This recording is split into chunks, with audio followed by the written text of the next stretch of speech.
Brooke and Jubal's second date update. All right, you go out on a date and someone doesn't call you back. Email us. We'll call them for you and find out why. We've got Garrett on the phone right now. Garrett, what's up? Hey, how's it going? Good. Now, your email says that you went out with a girl named Alana and you took her out for karaoke and drinks. Correct. Drunk karaoke. What's your karaoke song that you like the most? Probably I Want You to Want Me. Oh, you pulled that out on the Sexy. first date, huh? You must really like Alana. Well, I do, and maybe I jumped, maybe I got a little overconfident. Really? All right. Where did you guys meet? We met at the library, actually. Oh, that's kind of cute. Wow. Really cute. Weird. People People still meet go to the library? All right. He must be a Still hipster. go to the Yeah. library. Garrett, tell us about the date. What'd you guys do? Well, let's see. I picked her up and we grabbed drinks at one of my favorite spots, and then we went to karaoke after that because they have terrible drinks. And we were there for a couple hours. She was into it then, sang- right? She was into it, yeah, exactly. I thought everything was going really well, and we had fun. We laughed a lot. There was some really terrible singing that night. Did you sing karaoke? I did. I actually sang the song that I mentioned before. Did she Right. sing karaoke? She's a little shy, Okay, so she didn't sing, you sang. Oh, but she was fully supportive. Okay. You did. I thought so. You didn't even offer to do a duet with her. I mean, that's what you I do, tried. right? No, I tried everything, but I didn't want to be pushy. Okay. Yeah. Get up there and sing and don't be lame. I hate it when Yeah, people exactly. are pushy about it. Was she older than you or about the same age? She's about the same age.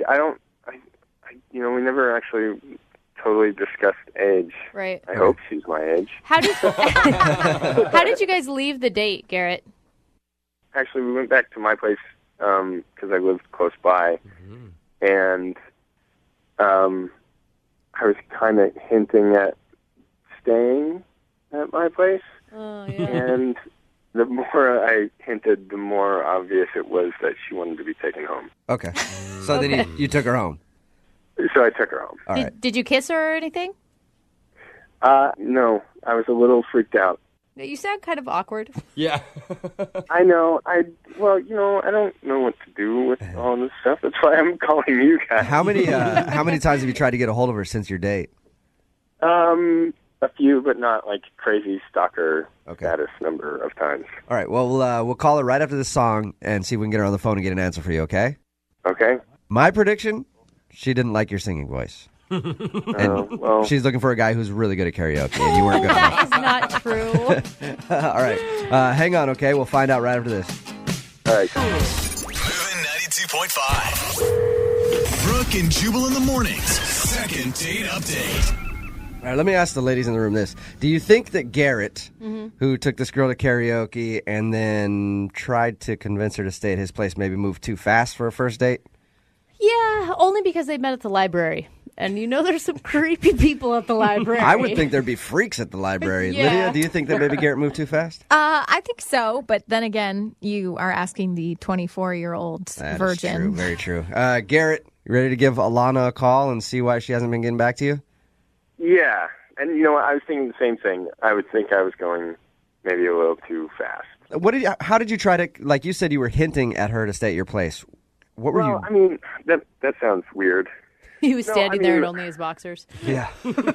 No, I mean, it was like it's late, and I kind of felt like it was now or never. I mean, I have a roommate, and he was gone, Okay. so And he's never going to be gone again, Garrett. I know. Okay. I know. Give me a break, okay? Let's just. Okay, Garrett, hold on, all right? All right, we're going to call her right now. We'll stop giving you a hard time.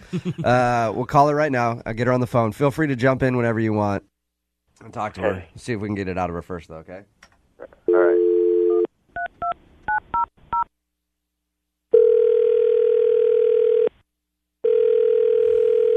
Hello, Hey, can I speak to Alana, please? this is she. Hey, how are you? This is Jubal from Brooke and Jubal in the morning. I'm moving 92.5. Want to just talk to you for a second. You guys want to talk to me? Yes. Yeah, you are a person of interest today.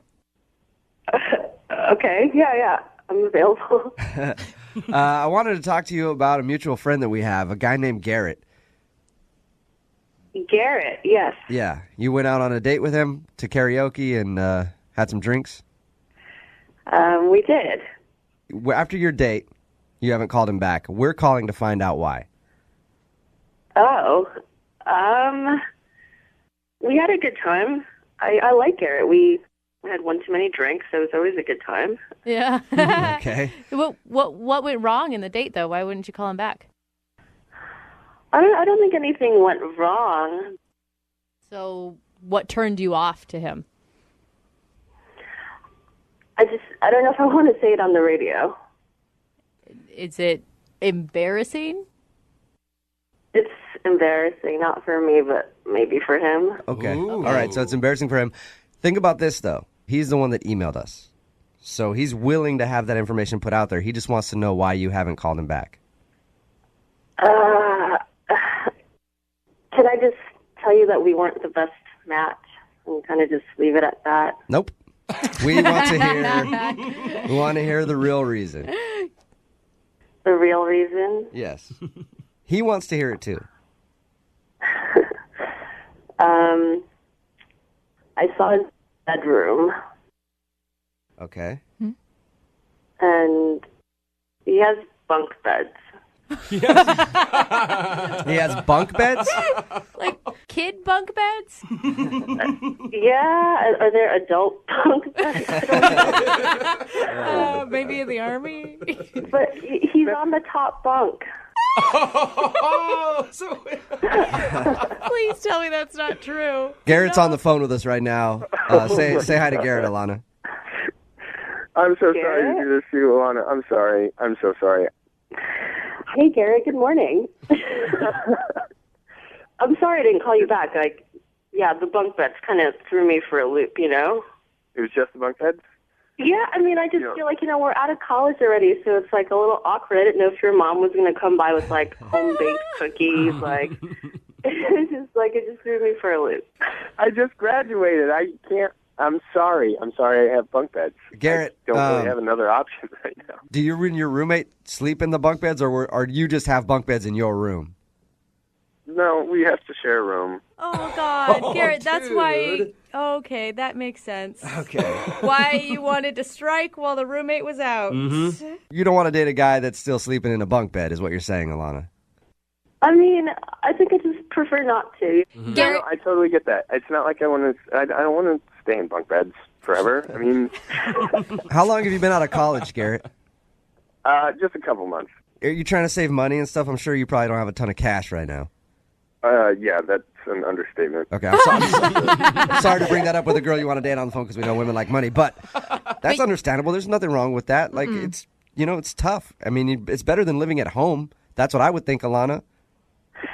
Yeah, no, I agree with you. I think it's definitely better living at home. I don't know if he has like a car bed at home, Garrett, have you started a career post-college, or do you have a job? No, not yet. I mean, I have a job, but it's definitely not my career. Okay. Yeah. It's not a bed-buying new job. Hey, have you heard of Sleep Country USA? Yeah, we'll get you a great deal on a mattress, Garrett. Alana, okay, at the end of these second dates, we always ask people if they want to go out again. Garrett obviously would like to go out with you again, Alana. If we pay for it, will you go on a second date with Garrett? Get to know him. Maybe you can look past the fact that he has a roommate and sleeps in a bunk bed still, and maybe join him on his journey to exit. Man, you're putting me on the spot here on the radio. I'm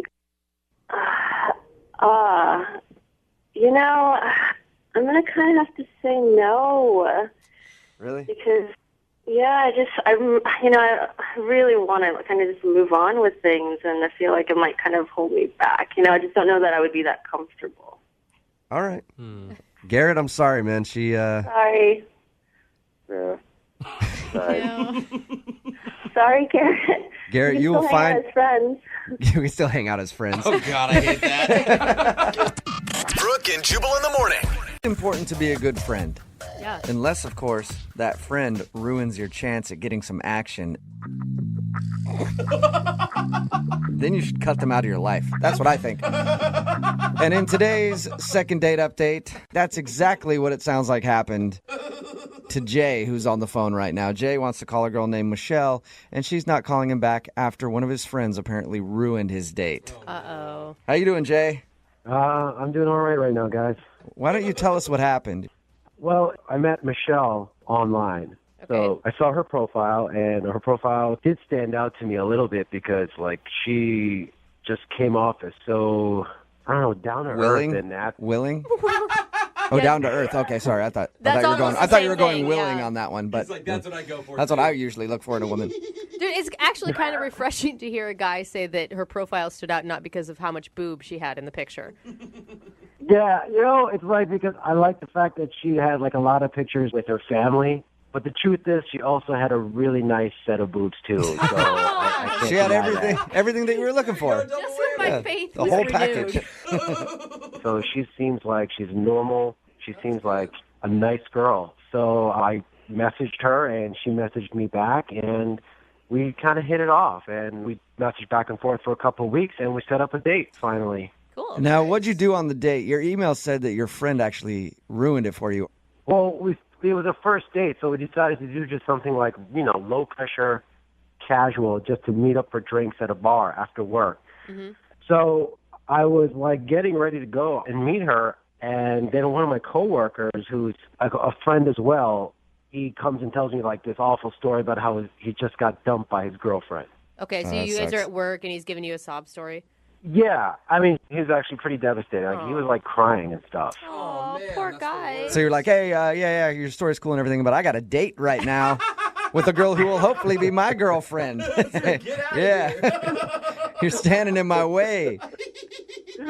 Well, there's definitely a part of me that was thinking that, but I couldn't leave him. I mean, he was literally crying. I just couldn't just like bail on him. So I was like panicking a little bit. I'm like, what am I going to do?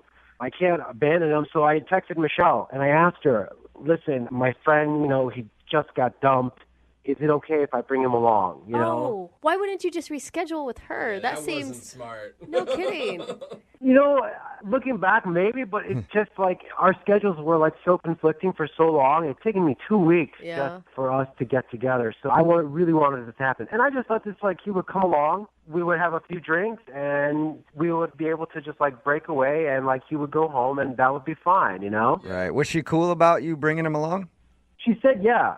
So we went out and we met and we all had some drinks. And every time I thought we were going to break away and pull the cord and... Ditch the single loser. Get rid of that chump. Get rid of the third wheel. Yeah. Just like he was, he just kept breaking down. Like we could not... It's horrible to say. We just couldn't shake him. So he was like sucks. crying when you guys were out drinking. He was sobbing, yeah. Oh, I mean, at this point, he was kind of like this whimperish sobbing. I mean, what do you do? That's awkward. Was she trying to comfort him too? She was just trying not to say anything that would make things worse. Right. Yeah, I mean, she doesn't know the guy, so she was just trying to say, just be all neutral and just be like, it's going to be okay. And I guess you'd probably get points because you look like a really caring friend, which is always a positive. But were you ever able to just talk to her? Yeah, see, that's the thing. Like, after, 2 hours, she was pretty much kind of like, she just said, I got to get going. She needed to go. And I was like, all right. So I'm guessing your date ended with a passionate kiss right in front of this guy. No? He sort of cries more. It was like the awkward kind of like shoulder bump hug thing. It was just a polite hug goodbye. Right. Yeah. Okay. And have you heard from her since the date? Well, what I did was when I finally got home that night, I sent her a text asking her if we could try it again. Just hit the reboot button, reset button, and just try it again, just the two of us this time. Yeah. And she texted back that she didn't think it was going to work out or it was a good idea. Oh, Oh, that sucks. I mean, that's kind of messed up, though. She's blaming you for... Yeah. I mean, it's not an ideal situation. I get it. But you think that she'd give you another chance. Yeah, at least one. Yeah, I thought she would kind of see the whole thing that I was trying to do the right thing for my friend. And I even texted her asking her, like, is there a reason why? Like, if she could just, at least tell me why. But she never even texted me back after that. So that's all you've heard from her. I don't think it's going to work out. Right. Yeah, that was the last thing I heard from her. And she never got back to me. And now I'm like, man, I spent 2 weeks. We really connected online. We had the chemistry. And it's like I just blew it. Have you murdered your coworker yet? Well, it's like his girlfriend dumping him, like, kind of ruined two relationships. Yeah, exactly. no I kidding. don't know. You two can cry together now at your cubicles at work. All I right. don't want to. That's the thing. I really don't want to. I really want to make this work. Okay, well, we'll play a song, come back, call her, and then get your second date update, all right? All right. Thanks, guys. Yeah, man, hold on. Moving 92.5. Brooke and Jubal in the mornings. Second date update. I'm actually surprised that the guy that's on the phone to do a second date update today isn't getting a call back because normally uncontrollable crying on a first date always works for me. But then again, it usually happens in the bedroom, and they never made it to the bedroom. They were just in a bar. So you should have had your date in a bedroom, Jay, and it might have worked out better for you. I'll try to keep that in mind for All next right, time. good. I appreciate the advice. If you're just tuning in and don't know what I'm talking about, Jay went out with a girl named Michelle that he met online. The only problem was right before he was about to go on his date, a coworker friend of his came up to him and said that his girlfriend left him. And he was like in tears and everything else. And so Jay was like, all right, well, you can come along with me. He asked the girl if it was okay to bring the dude. She was like, sure. And I think Jay was hoping that the guy would eventually get lost. But instead, he spent 2 hours with them on Jay's first date with this girl, crying and sobbing and just talking about how his life was over because his relationship ended. And she hasn't talked to Jay since, except for telling him that it's not going to work out. All right, Jay, you ready to get her on the phone? Yes, definitely. Maybe she just realized that relationships aren't worth it and it's better to be single than put yourself through that heartache. Or maybe she got his number instead of yours, and they've been seeing each other ever since. She felt bad for him. That'd be a smooth move by that guy if he could get a date after crying for 2 hours. That sounds like the greatest scheme ever. If he did that, I'd let him have her. He'll actually commend him for it. All right, I'm going to dial her phone number right now. Here we go.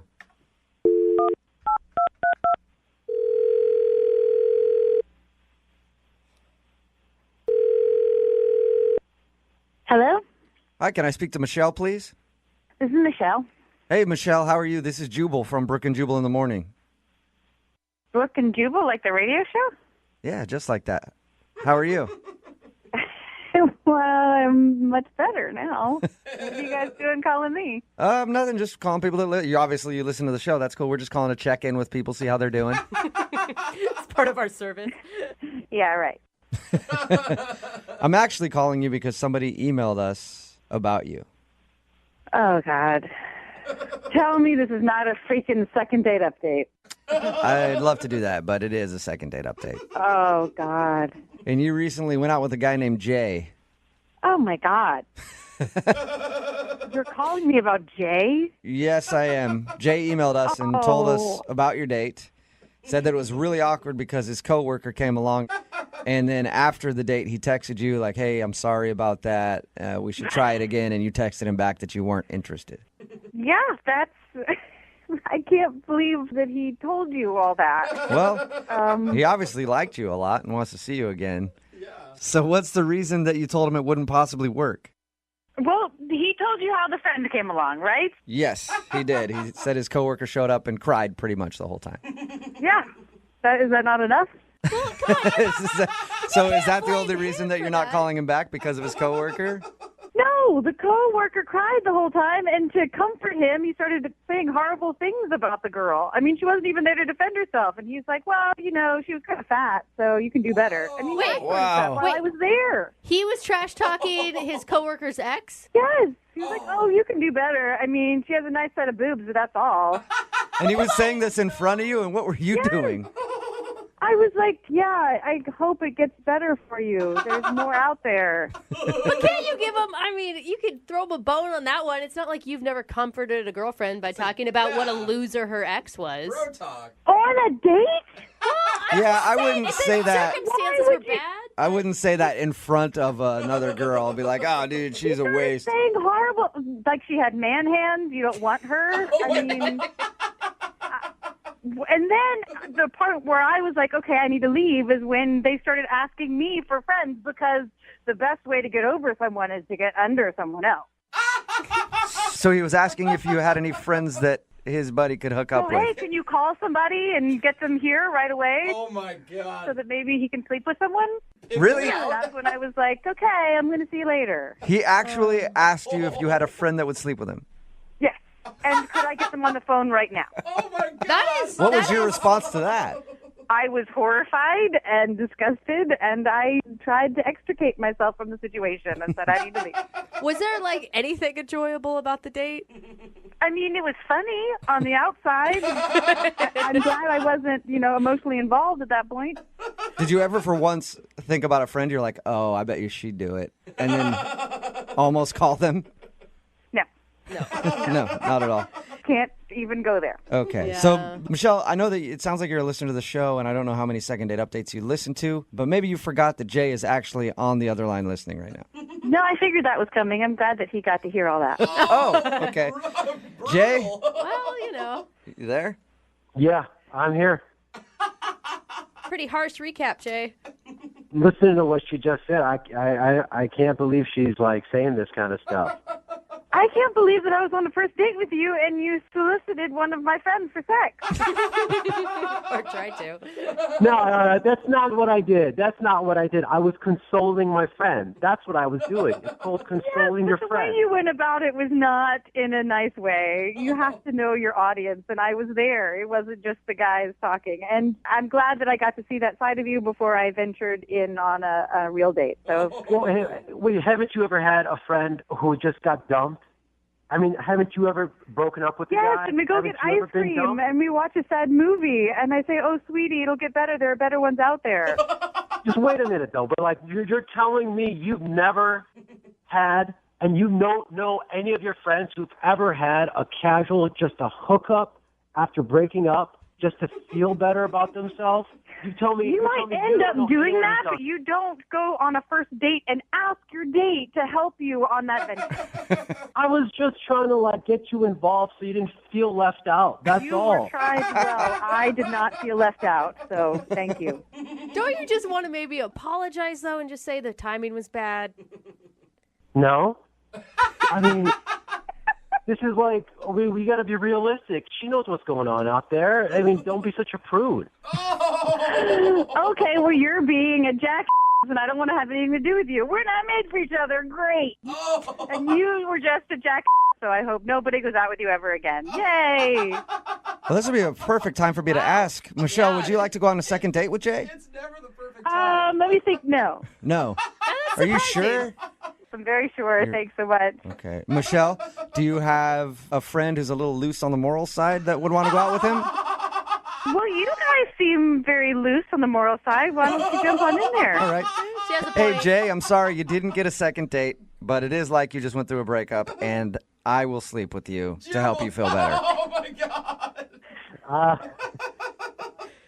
I'm going to have to say that that's a no. Oh, that's too bad. You just got rejected. I just man. got turned down, too. What a second date. Everybody's getting turned down, and nobody's getting laid over it. Brooke and Jubal in the morning. Quick word of advice for all the gentlemen out there dating. If you're out on a date, do not badmouth women the whole time. And then ask your date if she has a friend who's pretty easy and would hook up with one of your friends. Isn't it weird that you I have shouldn't to have actually to say that. Yeah. I should not have to say that, but unfortunately I do. It's Brooke and Jubal in the morning. I'm talking about today's second date update. This guy, Jay, wanted us to call a girl, Michelle, that he went out on a date with. The problem with his date was that right before he was going on it, one of his buddies that he works with came up to him pretty much sobbing, heartbroken. He had just broken up with his girlfriend, and it's like right before he was leaving. So he asked his date, hey, can I bring my coworker along? He'll just be there for a little while, and then he'll go on his way, but he's having a tough time. And she was cool about it. She was like, sure, bring him along. Yeah. Well, it turns out, after we got her on the phone and she told us the story, that during that time, while they were trying to console his coworker, he actually was just like bad-mouthing the guy's ex-girlfriend, like saying horrible things about her in front of this girl, and then also stopped to ask the girl that he was on a date with if she had a friend who was, easy enough and willing to sleep with this dude in order to help him get over his girlfriend. Like, hey, the best way to get over somebody is to hook up with somebody, right? So do you have any friends out there who might you can call them up right now. They'll come over to the restaurant. They can go to the bathroom real quick and get things done. And I like how, surprisingly, she didn't like that. Yeah, I mean, it wasn't a look into what could happen if they ever broke up or anything, or how he handles his own relationships, Not at all. He's going to call her fat and everything. Right. He didn't understand why she didn't want to go out with him again. But a lot of people texting in at 78592 understand exactly why she didn't want to go out with him again. Remember, if you want to go out with somebody, if you've been out with somebody and they haven't called you back, just email the show, Brooke and Jubal at moving925.com. We will call the person who didn't call you back. Brooke and Jubal in the mornings. Second date update. When we do these second date updates, I'm always interested in hearing the story of the date and what happened and why people think they might not be getting a call back. But actually today, I think I'm more interested in hearing about all the other failed dates that this person has been on. Oh, the list is that long. It's always so sad. We got an email from Jackie. She wants to do a second date update today. She's kind of back on the dating scene, I guess, after getting divorced and stuff like that. But she says that she's been dating a little bit and she's had a bunch of weird experiences. So, Jackie, can we actually talk about the weird experiences instead of the person that you want to talk about? Oh, no, I'd rather not, really. Oh my God. I hear from single people that listening to these are often just depressing because they're like, this is what the dating scene is. Great. Yeah, it's so depressing. I mean, the guys that are out there are so weird. The first date I went out on, he wouldn't stop smelling my hair for like the first hour of the date. I was like, what are you doing? You know, like some personal space, please. Like he just It's weird. He just sat there smelling your hair? Yes, it was freaky. It was like, you know, I don't I know. don't even know you. Sounds like a normal date to me, Jackie. I think you are just out of touch. So your email said Maybe. your email said you haven't been dating in a long time because you went through divorce and all that kind of stuff. How long has it been since you've been out in the dating world? Oh my gosh, probably 15 years. Wow. Oh, that's a while. That's a while. That's probably kind of Yeah. scary getting back in the game, you know? Yeah, it really is. It's really kind of bizarre, and I feel like, you know, like I'm a kid all over again, and, you know, that's not a good thing. But the guy that you want to call today, his name's John? Mm-hmm. All right. And so this was a positive experience for you. Yes, finally I met this guy. He was so cute and tall and beautiful eyes and great smile and sense of humor, and told him about my kids. He seemed totally cool with that. Wow. We had this wonderful night and ended with this fabulous, passionate kiss. And I was like, oh my gosh, you know, finally a good one. And then I never heard from him. Can I ask you, where did you meet him? I met him online, but I feel kind of weird about even saying that. It's like, I'm kind of ashamed even to admit that, but I don't know where else to meet people. I mean, Hey, that's where everybody meets Yes. people now. I mean, you have to sift through the hair sniffers and the other weird people. But you've done that and clearly met somebody that you liked. What did you guys do? he took me dancing, and I haven't been out dancing in I don't know how long, but we just had a blast. Are we talking like grinding, or are we talking like ballroom dancing? No, we went to a club, and Okay. you know, they had you know, music of all different genres and stuff. So it wasn't like, I don't know, you know, rap music that you can't really dance to. It was like fun music, and we just had such a blast together. We had a really good time. Okay, why do you think he's not calling you back if you had such a great time? I don't know. That's why I'm like, what? You know I've been out of this whole thing for a while. I don't know how it all works. You know, are you supposed to wait 3 weeks before you call someone back? I don't know. I mean, I never understood. Listen, I never understood guys when I was a kid. I don't understand them now either. I mean, I'll forget it. All right. And what are you looking for? Like when you're out dating, if you were to go on a second date with John, are you hoping that it would turn into a relationship, or are you just looking to have some fun? Well, I think I would like a relationship again, you know. I mean, I wouldn't take it super fast. I think I would want to take it kind of slow and kind of get to know the person pretty well before I got involved after having such a disaster with my first husband. But, yeah, I'd like to meet someone. I don't want to be alone the rest of my life. You know, my kids are going to grow up, and then what? You know, I'll be all by myself. Did he know about the kids before you guys went out? Yes. Yeah, He did, okay. On my profile, it's very, you know, I made sure that people knew that because I know that could be like a problem, and maybe it is, and he was just being nice about it. I don't know. Yeah, I was going to say, how did that conversation go when you talked about your kids? He seemed fine with it. I mean, he's never been married before. He doesn't have any kids of his own, but he had some nephews and nieces, and he seemed like he really liked hanging out with them and playing with them and stuff. So That's not bad, because you bring up kids with me on a date, and like it's like a hole through the wall like a cartoon character. I bust out of there so quickly. Some guys are like that, you know? Yeah, but you wouldn't. Right, exactly. But you wouldn't go on a date with somebody who had it on their profile to begin with. Well, it right? depends on what you look like. You're such an awful person. Okay, so how many times have you tried to get a hold of him since you've gone out? I texted him the next day to say, you know, thanks for such a great night out. Look forward to seeing you again. And then I think I called him like 2 or 3 days later, but that was it. I don't want to be like a stalker, and I don't know. I don't know what to do. Am I supposed to call him? Is he supposed to call me? I don't know. Has he said anything back to you at all? No, it was silence, like crickets. Nothing. And you can't think of one thing that was awkward. The only thing I can think of is that he's like a little bit younger than me. And by a little, you mean? Well, like 12 years. Oh, He's 12 years old? Way to go, girl. You say he's... No, and I would not be saying way to go if he Oh, was 12. 12 years younger. Okay, I just heard 12 years. I was like, wait a second, Jackie, you're doing this wrong. All right, so my God. that could Not allowed to use the phone. Yeah. that could maybe possibly be a thing though, to be 12 years younger than somebody. Some people might care about that. Yeah, I guess 12 years might be kind of a lot for some people, but he seemed to be okay with it. And I put my age out there. I was very honest on my profile. I know a lot of people put a lot of garbage up there and lie and all that, but I was really honest. And people tell me I look a lot younger than my age, and and because all my information was out there, he knew what he was getting into. It wasn't like I showed up and it was a surprise, right? Unless he was I don't know, maybe giving it a try for the first time and then noticed that, we actually don't have anything in common.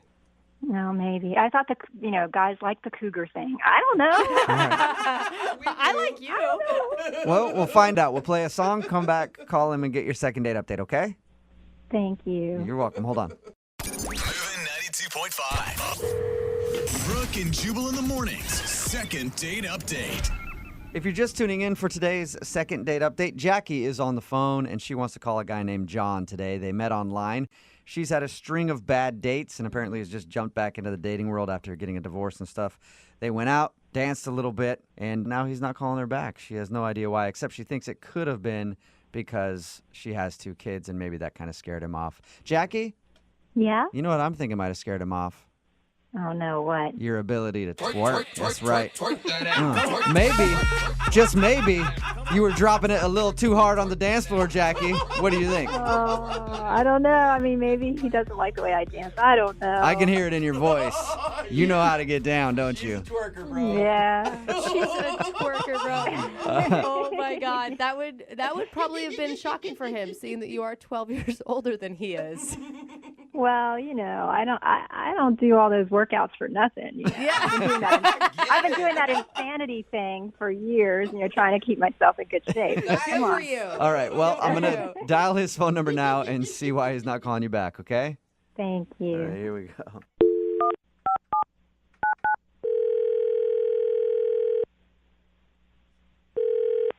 Hello?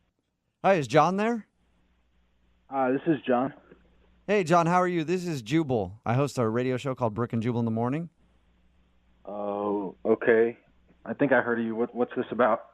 Well, I wanted to ask you a few questions if you have a second. About what? About your dating life. That is. Oh, that's weird. Well, I'll explain. We do a segment on our show called the Second Date Update. It's where if you go out on a date with somebody and then end up blowing them off after the date, they email us to see if we can get you on the phone and ask why. So you recently went on a date with one of our listeners. Her name is Jackie. Oh, okay. Oh, my gosh. Yeah. So Jackie told us about your date and said that she actually liked you a lot and wanted to see you again, but she's wondering why you're not answering her phone calls.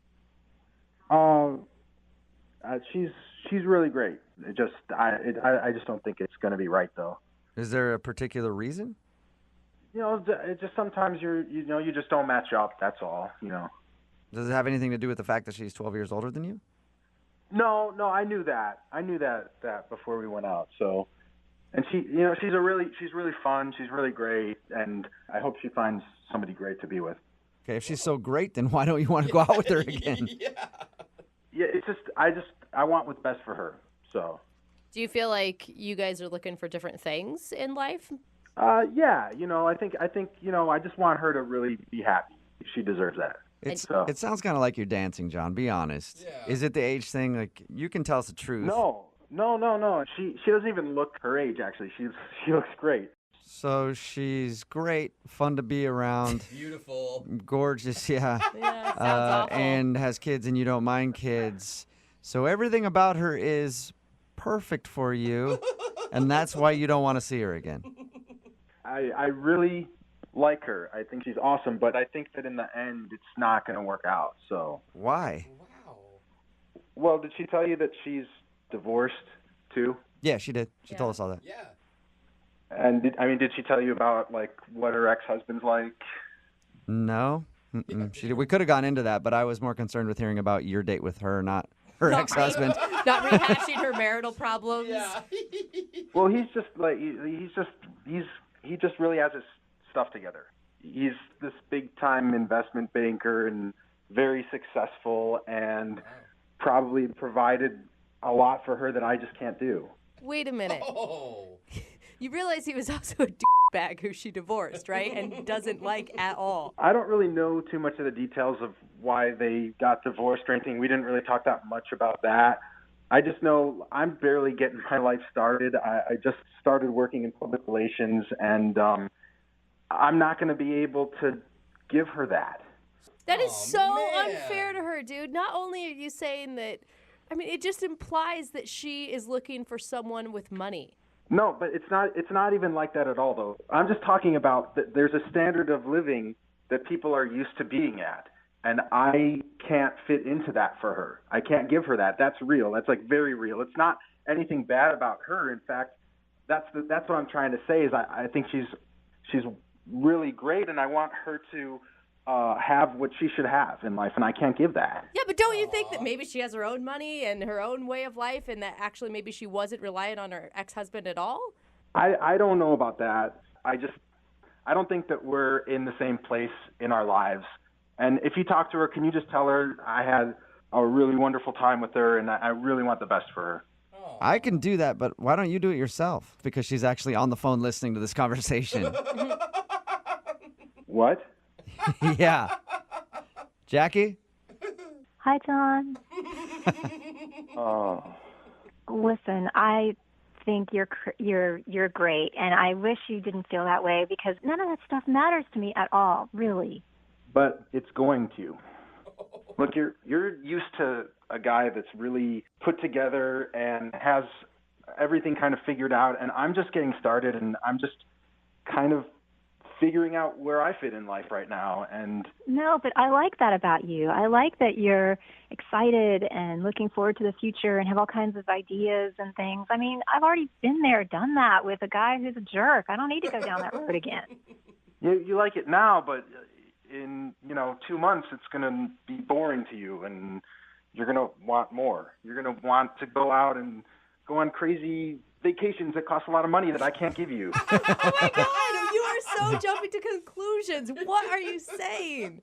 I mean, that's where it's headed. Like that's why we went out. I mean, that's where it's going to go eventually, and I can't do it. Well, really, none of that matters. I just wanted somebody that I could really click with, and I thought we had a great time together.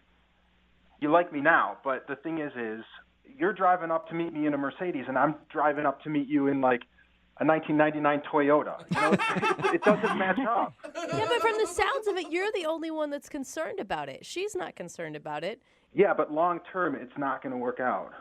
Nobody said anything about long term. We could just hang out and hook up, Whoa! Yeah, girl. I like Yeah. her. Did you mean hook up in the way that I think you meant hook up, Jackie? You know what that means, right?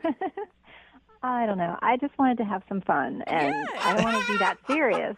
As you should. You are making up for some lost time. That's right. That's right. I never said I wanted to get married right now. I don't want anything serious right away. I just want to go and have some fun. Yeah. And John, you look like you could be a lot of fun.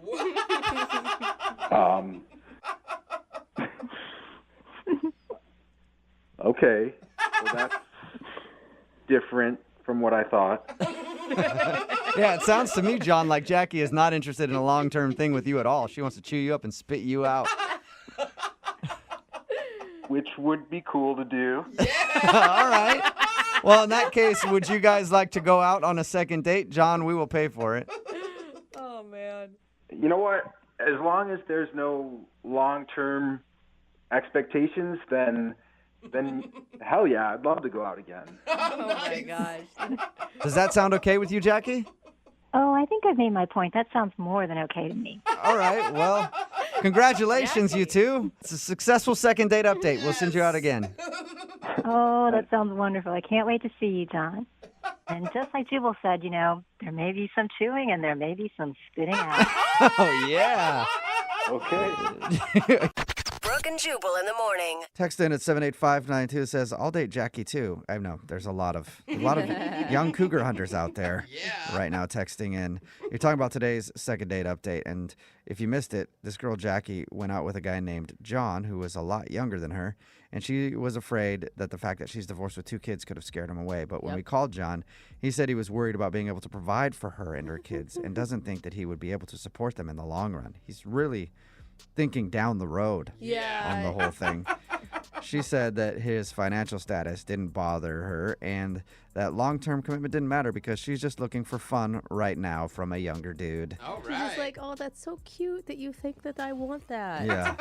So John agreed to more hookups as long as she doesn't expect anything more serious. Sounds like a great relationship. Yeah, in the end, a very successful second date update. Remember, if you want to do a second date update, all you have to do is email the show and we will call the person who didn't call you back.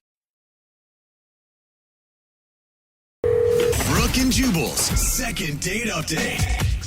Going bowling on a first date is always a good idea. Yeah, that's super fun. You get to do an activity, and for me personally, I've always liked it because then I get a glimpse of how big that woman's fingers are. What? I only like girls who handle really big holed bowling balls. But that's different story for a different time. It's not about me right now and my choices when it comes to women's fingers.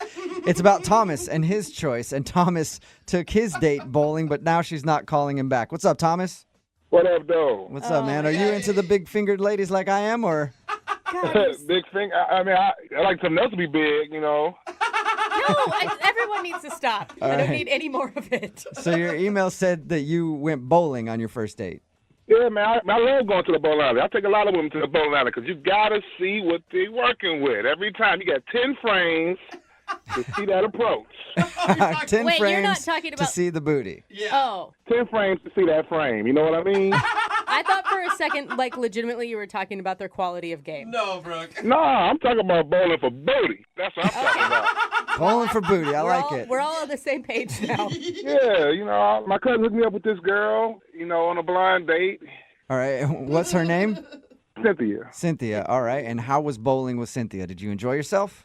Oh, man, I had a great time. I thought we had a great time. I mean, I got to, you know, get a little glimpse of her, you know, when, you know, she was bowling them buns out there, you know. Oh, all right. I know. I guess I know now. So she passed the buns test. She sounds like the full package. I mean, that's all inclusive. You can't just have one part and not like the other two. It's got to be everything. That is a good point. That's a good point. Now, this was a blind date. So had you met her at all before, or was this legitimately the first time you two had ever seen each other? No, this is the first time I've seen her. So, you know, we got a lane, and, you know, like I said, we got a couple brews, had a good time. We placed a wager, though. We had a bet, because like I said, I'm super competitive. So we had a bet, you know, whoever lost was going to have to buy curly fries. Oh, it's a big bet. That's a good bet, actually. Did you have to buy curly fries, or did she have to buy curly fries? Oh, no, she had to buy them curly fries, man. I told you I'd do this, man. Hold on, you didn't let her win? No, you should not let her win. Absolutely not. That is the right way to go. You got to be dominant on the first date, you know. All right. So you dominated her at bowling, and did you actually make her pay for the curly fries? Hell yeah, I made her pay. What you expect? She lost. Good. See, I agree. Well, I mean, some guys would do that, and then at the end they'd be like, "No, I'm gonna get it for you." No. She lost the bet, and you made her pay. I like that. Then I'd be a liar. No woman wants a pity win or getting off of a bet. And if she does, then she's not worth it. I don't want to be looking weak, you know what I'm saying? I'm not being a man of my word, so I gotta, you know, all right, gotta do it. So was that it for your date then? You beat her at bowling, made her pay for some curly fries, and that was it? No, we have fun though. Like we end up playing, you know, bowling to get the arcade, so we end up playing some games and stuff like that. Oh, cool. Oh, so you guys stayed after you were done bowling?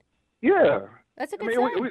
It was a good night. We were still, you know, laughing and joking. Played some Dance Revolution. Oh, nice. All right. Little DDR. Cool. Now, did you win at Dance Revolution, or did she win? I mean, I was pretty good, you know. I mean, she was good as well, so I call it a tie. You lost. More so. Yeah, you lost. You lost at Dance Revolution. That's okay, man.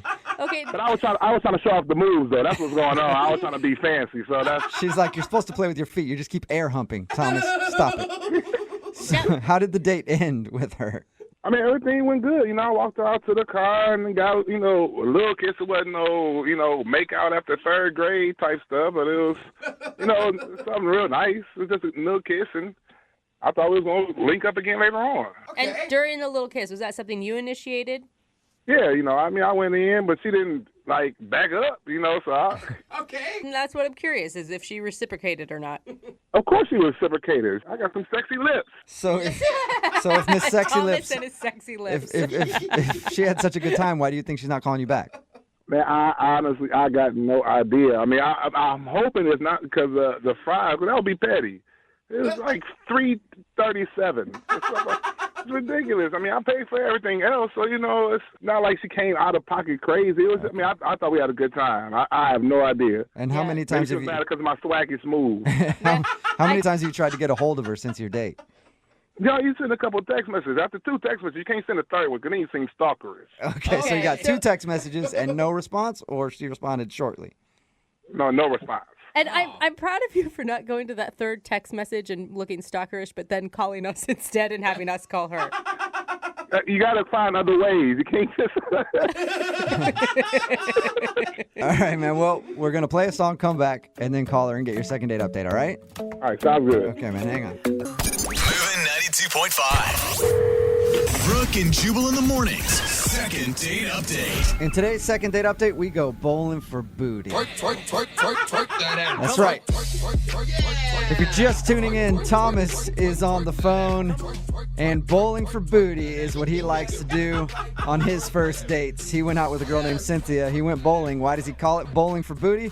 Because he says you get to watch their frame as they make their approach. And you get to check out all they're working with. Thomas, are you ready to give Cynthia a call and find out why she's not calling you back? Yeah, man. I'm ready to find out what's going on. All right. Hey, can I ask you, how apparent were you when you were gawking at her booty? She can't see me because she's turned the other way, so it don't matter. It doesn't matter. I think it's good to check out the goods. I'm just saying maybe I didn't know if you did a lot of commentary on the side as well. No, nothing too over the top. I'm not, like I said, I don't like that. I kept it cool. I'm smooth with it. You're not making noises like when she goes up there, you're just like, You're not doing that? No, that's savage right there, man. Nah, that's savage. All right, let me just refresh everybody's memory real quick before we call her. Thomas took Cynthia bowling. They had a fun time. He beat her at bowling, and they had a bet that she had to buy curly fries. If she lost, she lost. She bought the curly fries. Then they played a little Dance Dance Revolution and ended the night with a small kiss, but he hasn't heard from her since. All right, man, I'm going to dial her phone number right now. You ready? Yeah, I'm ready, man. Okay.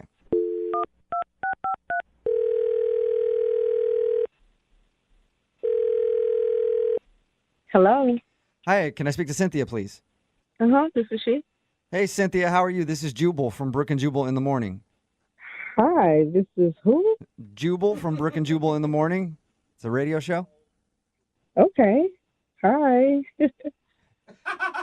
Have you ever heard of us? No, I haven't heard of you, but good for you. You got a radio show, but why are you guys calling me? Thank you. I'm calling you because you recently went out on a date with somebody and they emailed us because you aren't calling them back. Okay. It's a segment that we do on our show called the Second Date Update. I know it's kind of weird, but you recently hung out with a dude named Thomas. Okay, yeah. Yes, that's a positive response. And Thomas emailed us because he's confused why you're not calling him back after your date. Yeah, it was okay. Just not really my type, I guess. Are you not attracted to him? Is that what it was? Because it was a blind date, so you didn't really know what you're getting into. Right. He was a handsome guy. We had an awesome time. Very competitive, but yeah, just wasn't my type. Okay, but if he's a handsome guy and you had a great time, what about him is, what's wrong with him? Wow. So he was a cool guy, but it was just, something was just a little off. That's all. What could be off, though? But Cynthia, all you've done is compliment him, so what could be off? And you've, laughed cutely during the whole time we've talked to you about him. Because he was so sweet, but goodness, I hate What's the but? What's the but? He was so sweet, but what?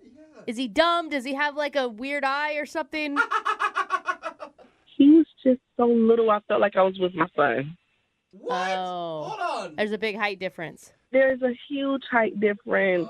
He had to be at least a couple of inches shorter than me, and I don't really like that. I'm not attracted to that.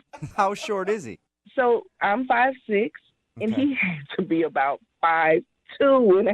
Oh, so he's like really short. He's really short, and the sad part is he had to use smaller balls. I felt so bad. And he's like kids bowling balls. Yes, he had to, though. I got it. It was just very awkward, but he was great. I just can't do the little bitty thing.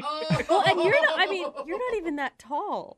I'm way taller than him. Do you know what that looks like with heels on? First of all, when I met him, I had on a blue heel. I didn't know he was going to be that little.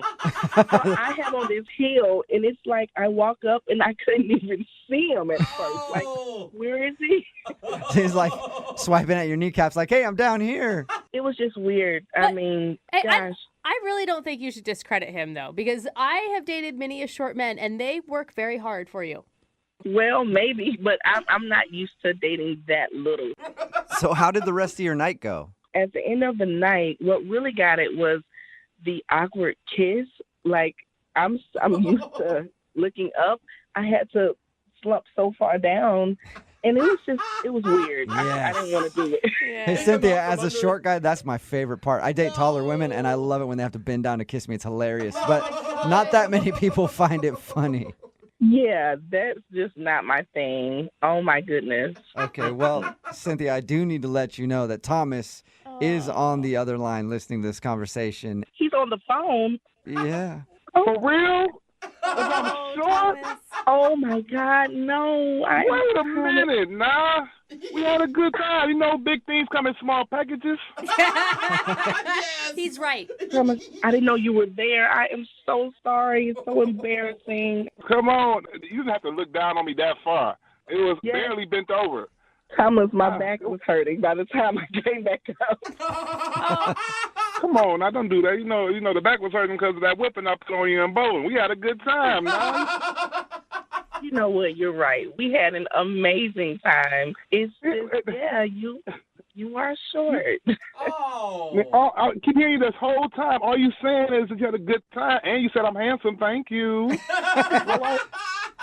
I don't see why we can't go out. You can't look past my shortness. Oh goodness, I did. You're right. You're totally right. I don't think it's gonna work. Just not gonna work. And I'm not 5'2". I'm 5'4" and a quarter. And if I stretch, 5'4.5". Yeah, see, Cynthia, he could stretch out to you and get to 5'4.5". On a good day, I can stretch and I'll be tall as I can be handsome. Cynthia, you've got to give it another chance. I mean, he sounds like a great guy. So, Thomas, it doesn't bother you to, like, date a woman that towers over you? Like, I literally tower over you. That don't bother you at all? You know, as a short man, I could do things other men can't do. Okay. You know what I'm saying? You got stuff underneath the cabinet? Boom, I can get that. You ain't got to bed to hurt your back. You know what I'm saying? Something going to the bed, I could just pretty much backflip under there if I need to. I'm telling you, anytime you need your shoes tied, I'm right there. I can stand up doing it. You know what I'm saying? So, Cynthia, you have to say yes to him. Wow. I know you laughing. You think I'm funny. I know you get that pretty smile on your face. And complimenting the smile. Come on, Cynthia. Thomas, stop. Come on, girl, you got me acting crazy. I had to call the radio station to get you to talk to me again. Thomas, would you stop? You're embarrassing me on this radio station. You know, I do whatever it takes to make you smile. That's all I'm trying to do for the, next foreseeable future. At least one more time. Thomas, you are bad. You're too much. Stop it. I'm just trying to get a little bit more of your time, Mama. That's all. You sure know how to win someone over. So there you go, Cynthia. Will you go on a second date with Thomas? We know he's short, but he sounds like an awesome dude, and it sounds like you like him. Will you go out with him one more time? We'll pay for it. Maybe I'm being a bit judgmental, and Thomas, you make me laugh. So, yes, I will go out on a second date. That's what I'm talking about. That's what I'm talking about right here. It's a victory for short dudes everywhere. Congratulations. Right. Thomas, you got a second date, and yes, you scored a victory for short guys all across the world today. Oh, man, thank you, Brooke, Jubal. I appreciate y'all so much. Spencer, deal, you ain't gonna regret this, baby. You know what I'm saying? I might be 5'4", but I'm 6'5" in the bedroom. You know what I mean? Oh, my goodness. Brooke and Jubal in the morning. Text in at 78592. It says, on behalf of short dudes everywhere, I want to thank Thomas for being on the show today. Right? Talking about today's second date update. If you missed it, Thomas wanted to call a girl named Cindy. She wasn't calling back after their date. He didn't know why. They went bowling, had a great time. We got Cindy on the phone, and we found out the reason she wasn't calling back was because Thomas is really short. But you know what? I'd rather date a super nice, funny short guy than a total douchebag that's really tall. Yeah, and Thomas was hilarious. He was a funny dude. His personality totally won her and everybody over, honestly. She decided to go back out with him because she was like, yes, I had a great time, and I can get over the fact that you're so short because you're funny. Yeah. Somebody else texted in at 78592 said, you guys just have Kevin Hart on the phone? You guys, I'm taller than Kevin Hart. Like, I have a picture with him, and it's like amazing to me that I'm taller. I'm 5'2". Everybody's taller than him. But he's funny and people love him. Yeah. And people love Thomas from today's second date update. Remember, if you want to do a second date update, all you have to do is email the show and we will call the person who didn't call you back. Brooke and Jubal's second date update. The guy on the phone for a second date update today asked the girl that he wants to call out in one of the most creative ways I've ever heard of. And that's saying a lot because I've been pretty creative in my dating life. Yeah, I bet. I remember one time I asked this girl out. I walked up to her and I said, hey, would you like to go out sometime? I'll give you full tongue. That's not creative. And she said no, and we didn't go out. But after looking back at all my years of dating, that was the most creative thing I've ever done. And this guy outdid me by far, which is impressive. Congratulations, Lucas. Oh, thanks a lot, man. Thanks for having me on, guys. No problem. I read your email, and it was very creative how you asked this girl out. First of all, what's her name? Gemma. Gemma. All right. Why don't you tell us a little bit about Gemma? Well, she's really cute. We work together. We do a catering job, and, I always wanted to ask her out. It took me forever to actually, get the courage up to say anything to her. How long had you been thinking about this? Oh, man, it's been at least 8 months. Oh, that's kind of cute. What'd you like so much about her? She's one of those girls that's kind of, cute, but she doesn't know how cute she is, you know? Okay. So she's cute.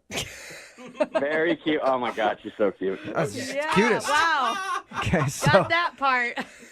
what finally made you go, I'm going to ask her out? If you've been thinking about it for 8 months. I mean, it's been 8 months. I just basically looked myself in the mirror, and I was like, you know what? If I don't do it now, I'm never going to do it. Okay. So did you actually do something creative, or did you do something like Jubal described? No, I think I did something pretty creative. Okay. So one night, we were working together on this job, and we had all the food set up, and it's right before the event starts. And I said to her, will you please look over there, because there's this one special order that I don't want to screw up, right? So she walks over there. My heart's thumping. She pulls up the lid of the dish, and underneath, I had written, will you go out with me in spaghetti? Oh, that's kind of cute. Creative. You asked a girl out in spaghetti. I've never heard of that before.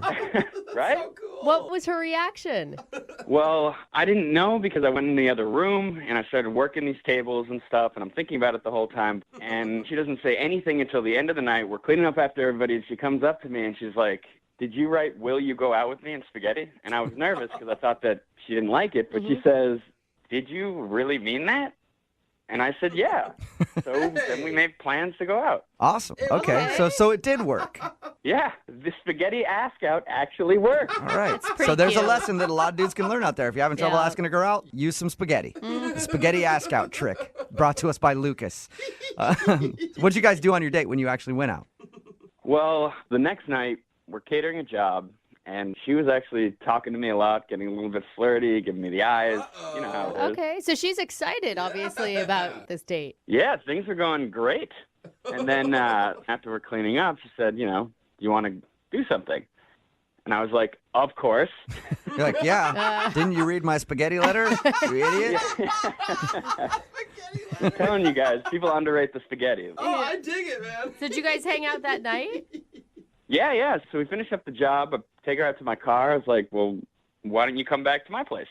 I'll make you some food. We'll have some wine, do that kind of thing. And she agreed. So we drive over to my place, and I actually made her, can you guess?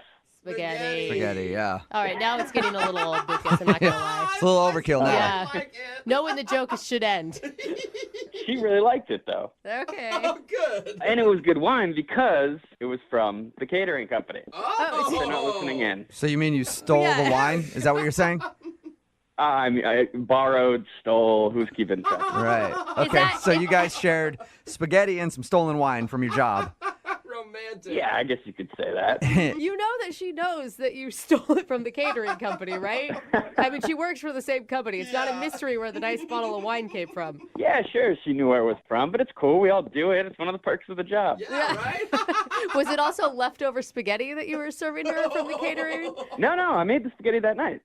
Okay, fresh spaghetti, old wine. Got it. So how did the date go, though, when you guys were actually having dinner and stuff? We actually didn't even get to dinner because things started heating up. We started, making out a little bit. Nice. Wow, right away. Yeah. Hey. But then, a little bit into things, she started getting a little weird. How so? Well, she just kind of pulled back and then started being a little bit distant. And she said that she thought we were going too fast. And I was like, what? Oh, maybe that's not weird. Maybe she just thought you were going too fast. I don't. I've never had a girl tell me to slow down before. And then she just says to me, you know what? I don't know if it's best that I stay. Whoa. Wow, okay. And that hit me like a ton of bricks. Did you cry? No, I didn't cry, but, I was upset. I wanted to go over to the spaghetti and write, no, please. Yeah. I think that's the way you should have just communicated with her the whole time was via spaghetti noodle. So did she leave right after that then? Yeah. We work at the same place. We do all these same jobs together, and it's been incredibly weird. There's this weird vibe going on, and I don't know what to do. I actually feel bad for you. Like 8 months, you're building this night up in your head. It's finally going exactly how you imagined it to, and then everything is apparently falling apart. Thank you. Have you tried to talk to her about this? I've tried. I mean, I try and talk to her at the job. She just walks into the next room. I'm texting her. I'm calling her. And she never responds to anything. And you were respectful when she said she wanted to slow down. You said, yeah, that's fine. That's cool. We can do that. Yeah, and I was totally cool with that. I thought, maybe we are taking things too fast. All right, well, we'll play a song, come back, call her, and get your second date update, okay? All right, thanks a lot, you guys. Yeah, man, hang on. Moving 92.5. Brooke and Jubal in the mornings. Second date update. If you're just joining us for today's second date update, Lucas is on the phone, and he wants to call a girl named Gemma today. They actually started making out 20 minutes in to their first date. Yeah, get it. But now she's not calling him back, and he doesn't know why. And he asked her out in one of the most creative ways I've ever heard. He asked her out with a plate of pasta. Yes. They both work at a catering company, and one night when they were working together, he spelled out, "Will you go out with me?" in spaghetti. Aww. And she eventually said yes. But now, like I said, she's not answering any of his phone calls, and she's kind of ignoring him at work. Lucas, what I think you need to do is go beyond words now at this point. What do you mean by that? Well, the pasta thing works so good for you, right? You got a date. Yeah. I think you should do it again. But this time, don't spell anything out. Just get a hot dog and a bun. And maybe a couple of meatballs, and place them all appropriately on a plate and show that to her. And she might be down to go out with you again after that. I should have called you before the first time. Yeah, See? no kidding. I got all the tricks, man. I got all the tricks. Yeah. Especially since she said that she thought that they were moving too fast. That's not too fast at all, Jubal. We'll call her right now and see if we can figure out why she's not calling you back, okay? Okay. All right, here we go.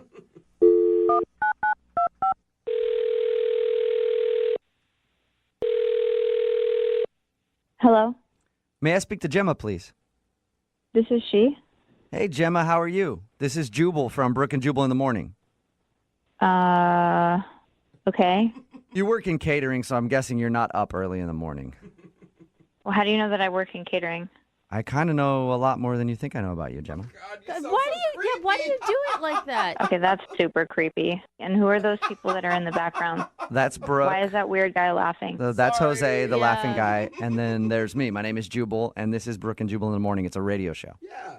Why are you guys calling me? She's like, Well- and that doesn't make it any better. I'm calling you because you went out on a date with a guy who listens to our show, and he emailed us and asked if we could get you on the phone. Wow. Okay. The guy that wanted us to call you today, his name is Lucas. Oh, God. And I know you know who Lucas is because you guys work together. Yes. I'm trying to change jobs. What? You're trying to change jobs to avoid Lucas? Yeah. That is really intense. Why? Because it's just a little too awkward for me. All right, well, what is so awkward? I mean, he told us a little bit about your date. He told us that you guys went out one night after work and went back to his place to eat, and you drank a little bit. He told us that you guys started making out at a certain point. He's telling you that we made out? Why is he telling people about our date so explicitly? He didn't. Well, he didn't give us any like crazy details. He just said that you guys were making out at a certain point. You stopped and said that you wanted to go, and then you left and haven't talked to him since. I will say he was completely respectful of you, and he was so excited. I mean, it sounds like he's had a crush on you for months and months and was so looking forward to this night. Well, it's like so uncomfortable. I don't know. Yes, he was obviously very excited and very inexperienced. Excited and inexperienced. Wait, that's You mean a like, different word. was he a bad kisser, or I'm kind of scared to ask you what you mean by he was so excited. It's actually just everything. Everything possible just seemed like he's never been with a woman before ever in his life. The date started with me going at his door, and he shook my hand when he saw me. I've known this guy for 8 months, and he shook my hand. Oh, come on. And I was like, okay, maybe he's being a little bit charming. Maybe he's trying to be sweet. Yeah. I'll let it fly. And then we walked in, and he had like already opened wine that he was totally open about it. He was like, yeah, I got it from the catering gig. I mean, so he essentially stole wine, but it was already open from being poured at the catering event that we were just at. Okay. So he's cutting corners on your date. Yeah, I mean, this was a first date, and he wanted to impress me, and he impressed me by opened, aired out, used wine. But you still made out with him. Well, because I thought, okay, well, maybe he's being really sweet and maybe he's really nervous. But then he started to ask me permission to do everything. And when I say everything, I mean he was like, is it okay if I sit next to you? Yes. Is it okay if I touch your hand like this? Can I just put my hand on your hand? Weird. Oh, that's weird. I mean, everything. So imagine, like, can I kiss you right now?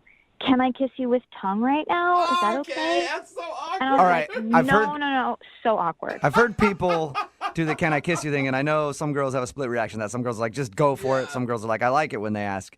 Did he really ask you, can I kiss you with tongue? Yes. Oh, my God. Wow. Can I use my tongue? Did you just... Can I use my tongue? Was that the final question that made you stop saying yes? The final question, which was the total, I mean, it should have been, can I kiss you with tongue? But it was, can I grab your boobs? Okay. Like, quote unquote, grab your boobs. Can I grab your boobs? That's not like, ooh, let me see them, boob, nothing like cool, dirty. It was like, can I grab your boobs? Grab your boobs. Wait a minute. And then I just had to dip out. I mean, It was so terrible. I can understand how that would be awkward to ask everything. The most. Can I ask you something? Sure. I just need your permission. Is it okay if I let you know that Don't even. Is it okay if I let you know that he's on the other line listening right now and wants to talk to you? Are you me right now? No, I'm not. Lucas? Gemma, Oh my God. I didn't ask you permission to do every single little thing. I mean, you're going a little overboard here. Really? Yeah. Listen, you don't Lucas, just want to it was dive in. everything. You know, want to make sure that you're okay with things. No, Lucas. If you were to ask me one time, can I kiss you right now? That can be still sexy, but it's not sexy when you ask about everything. I mean, you were asking about sitting next to me, holding my hand, topics of conversation. I was trying to take it slow. I didn't want to put you off or make you feel Slow? uncomfortable No. or anything. Look, if there's anything that we get from this really inappropriate and awkward phone call right now on a radio show, it's that you should never ever do that again. Well, how do I know if it's okay to touch your boob if I don't ask you? Oh, sweet. I can't even believe you're asking me that question. No man has to ask that question. You guys, stop dogging on Lucas so much. He's trying to be respectful of you, Gemma.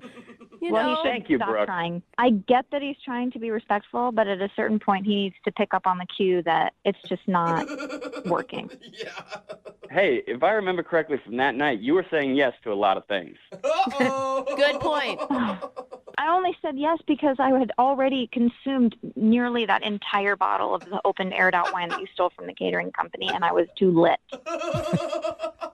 Oh, and that's a responsible way to behave on a first date? I'm not saying that I was trying to be responsible. That's not my problem. I'm not the one calling into a radio show. Gemma, he You could have at least returned my calls. No, it would have been too awkward. I wasn't prepared to talk to you. Gemma, he liked you for 8 months. You're telling me that entire time that you guys worked together, you didn't have any feelings towards him. Thank And you. you have a Thank wonderful you. personality. You're sweet, but as soon as you were alone with me, it was like the worst date I've ever been on. Oh, man. That is harsh, man. He didn't do anything wrong. He was just awkward, for God's sake. She's honest. But imagine like a woman's spark is lit by somebody being manly. At least that's how mine is. And as soon as somebody starts acting like a 12-year-old, I can't do it. Well, you know what you like, I guess. Wow. I wish I'd never grabbed your boob on that date. I wish you had just asked it. I wish you had just grabbed it.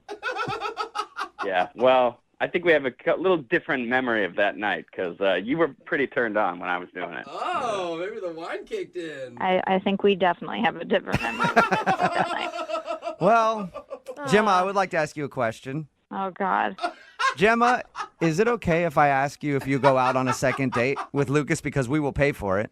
You know what? No, I got to say no. I'm so sorry. You know, Lucas, I wish you all of the best. I really, really do.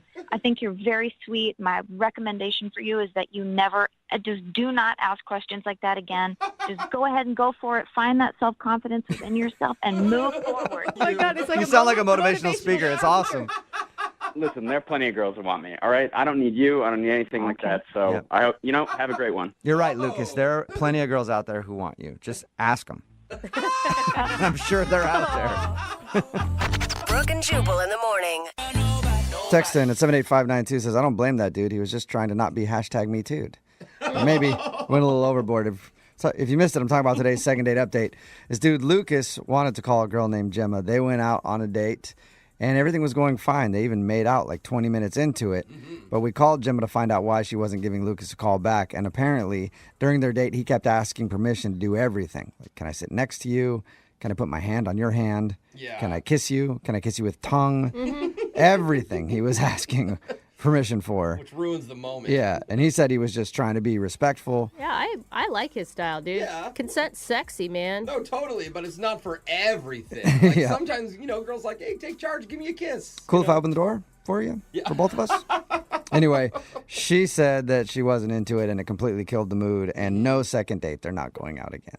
Remember, if you want to do a second date update, all you have to do is email the show and we will call the person who didn't call you back. Guy in today's second date update exchanged bodily fluids with his date and they didn't even really touch. I am so confused. Or impressed. Impressive. Okay.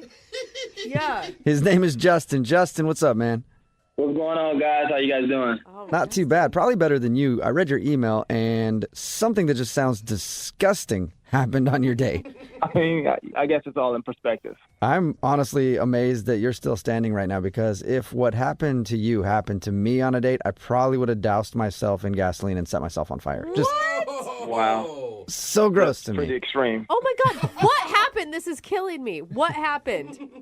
So I met this girl named Ashley on a dating app. Okay. And I just thought she was just gorgeous. And, I'm not the most attractive guy in the world, but I consider myself an equal opportunity brother. So I reached out to her and we got to talking, we got to flirting. I was like, oh man, she's kind of feeling me, I guess. So she decided to meet up with me. Okay. This all sounds great so far. Yeah. So we decided to meet up at this bar. And we get there, of course, she's just drop dead gorgeous as she was on her profile. I mean, I'm laughing, she's laughing, we're having a great time. And she gets to telling me this story, and out of nowhere, just a smidgen of spit flew from her mouth to my lip. Okay. You guys, that's not that gross. That is not set yourself on fire gross. To me, that is disgusting. I've had that happen to me before, and it grosses me out so much. Are you kidding me? You're going out on a date with someone that you potentially want to sleep with, and you're grossed out by a little spittle hitting you in the face?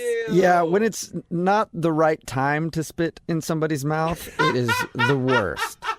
I agree. It kind of took me by surprise. I agree. So wait, that's it. She spit on you a little bit while she was talking? Well, I mean, that's the thing. Like, it happened, and, I'm stuck in that dilemma of, like, oh, my gosh, should I say something or shouldn't I? And she's just carrying on like nothing happened. So I'm the type of person, I don't hold back. I'm very direct, and I call her on it. I say, hey, look at this. You spit on my lip. And she's kind of blown away and tries to laugh it off. I can tell she's embarrassed, and so I'm not a jerk. So I kind of tell her a similar situation that happened with me, and I guess we made up, and she was happy and I was happy, and it was all good. But yeah, that's exactly what happened. So how did everything go after that? Oh, I mean, it went great. I found out a lot about her. She tells me she's an interior decorator, and I tell her, well, you know what, I don't live too far from here, and I can actually use your expertise at my place. Smooth. I'm sure she's never heard a guy try that before.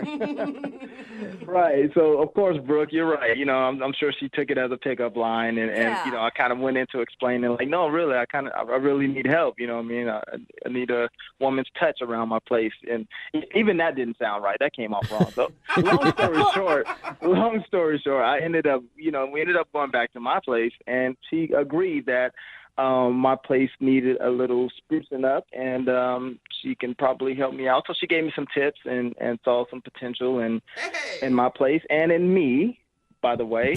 And so I walk her down. The night is ending. I walk her down, and she gives me a kiss. And at this point, I'm like, wow, this is it. You know what I mean? Did you call her out for the spit on that too? Exactly. How dare you? No, I didn't call her out for that. No, I didn't. Okay. So wait, so she kissed you, and then did you guys make another date? Because all this still sounds great to me. What happened is like the night ended well, and I'm thinking like, this is great. Obviously, we're gonna probably go out again, but one day turns to two, and two turns to three, and I haven't heard anything from her. I've tried texting her. I've tried emailing her, letting her know, hey, what's going on? We had a great time. Can we hook up again? I tried everything, and it's just, there's nothing. Okay. Nothing. You don't think your place was like so disgusting that she doesn't want to see you again because of that, do you? No, of course not. I'm a bachelor. You know what I mean? I'm trying to get a woman in my life. I don't want to remove them from my life. That would be gross. Okay. All right, cool. Well, we'll play a song, come back, and call her and get your second date update, all right?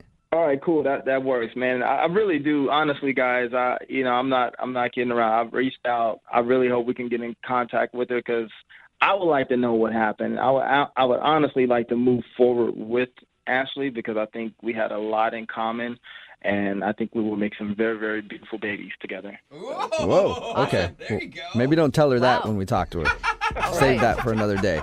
All right. We'll do it right after this, man. Hang on. Moving 92.5.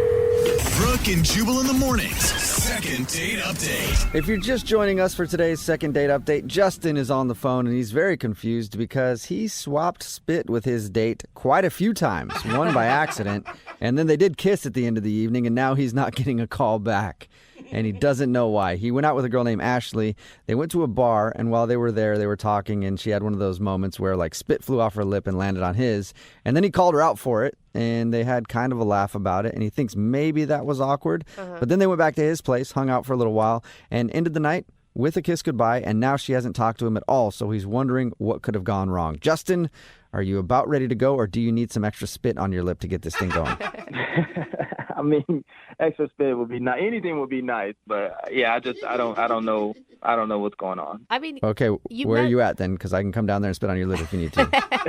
not you, thanks. I appreciate the offer, but no. All right, cool. You said you met her on a dating app and that you maybe weren't as good looking as she was. Do you think that you could convince her to go out with you again despite your looks? I mean, I don't even think that was the case because she went out with me the first time. So apparently, there was something there. Okay. We'll see if she'll go out with you despite the fact that you are horribly unattractive. That's not true. All right. I'm going to dial her phone number right now. Let's see if we get her on the phone. Here we go.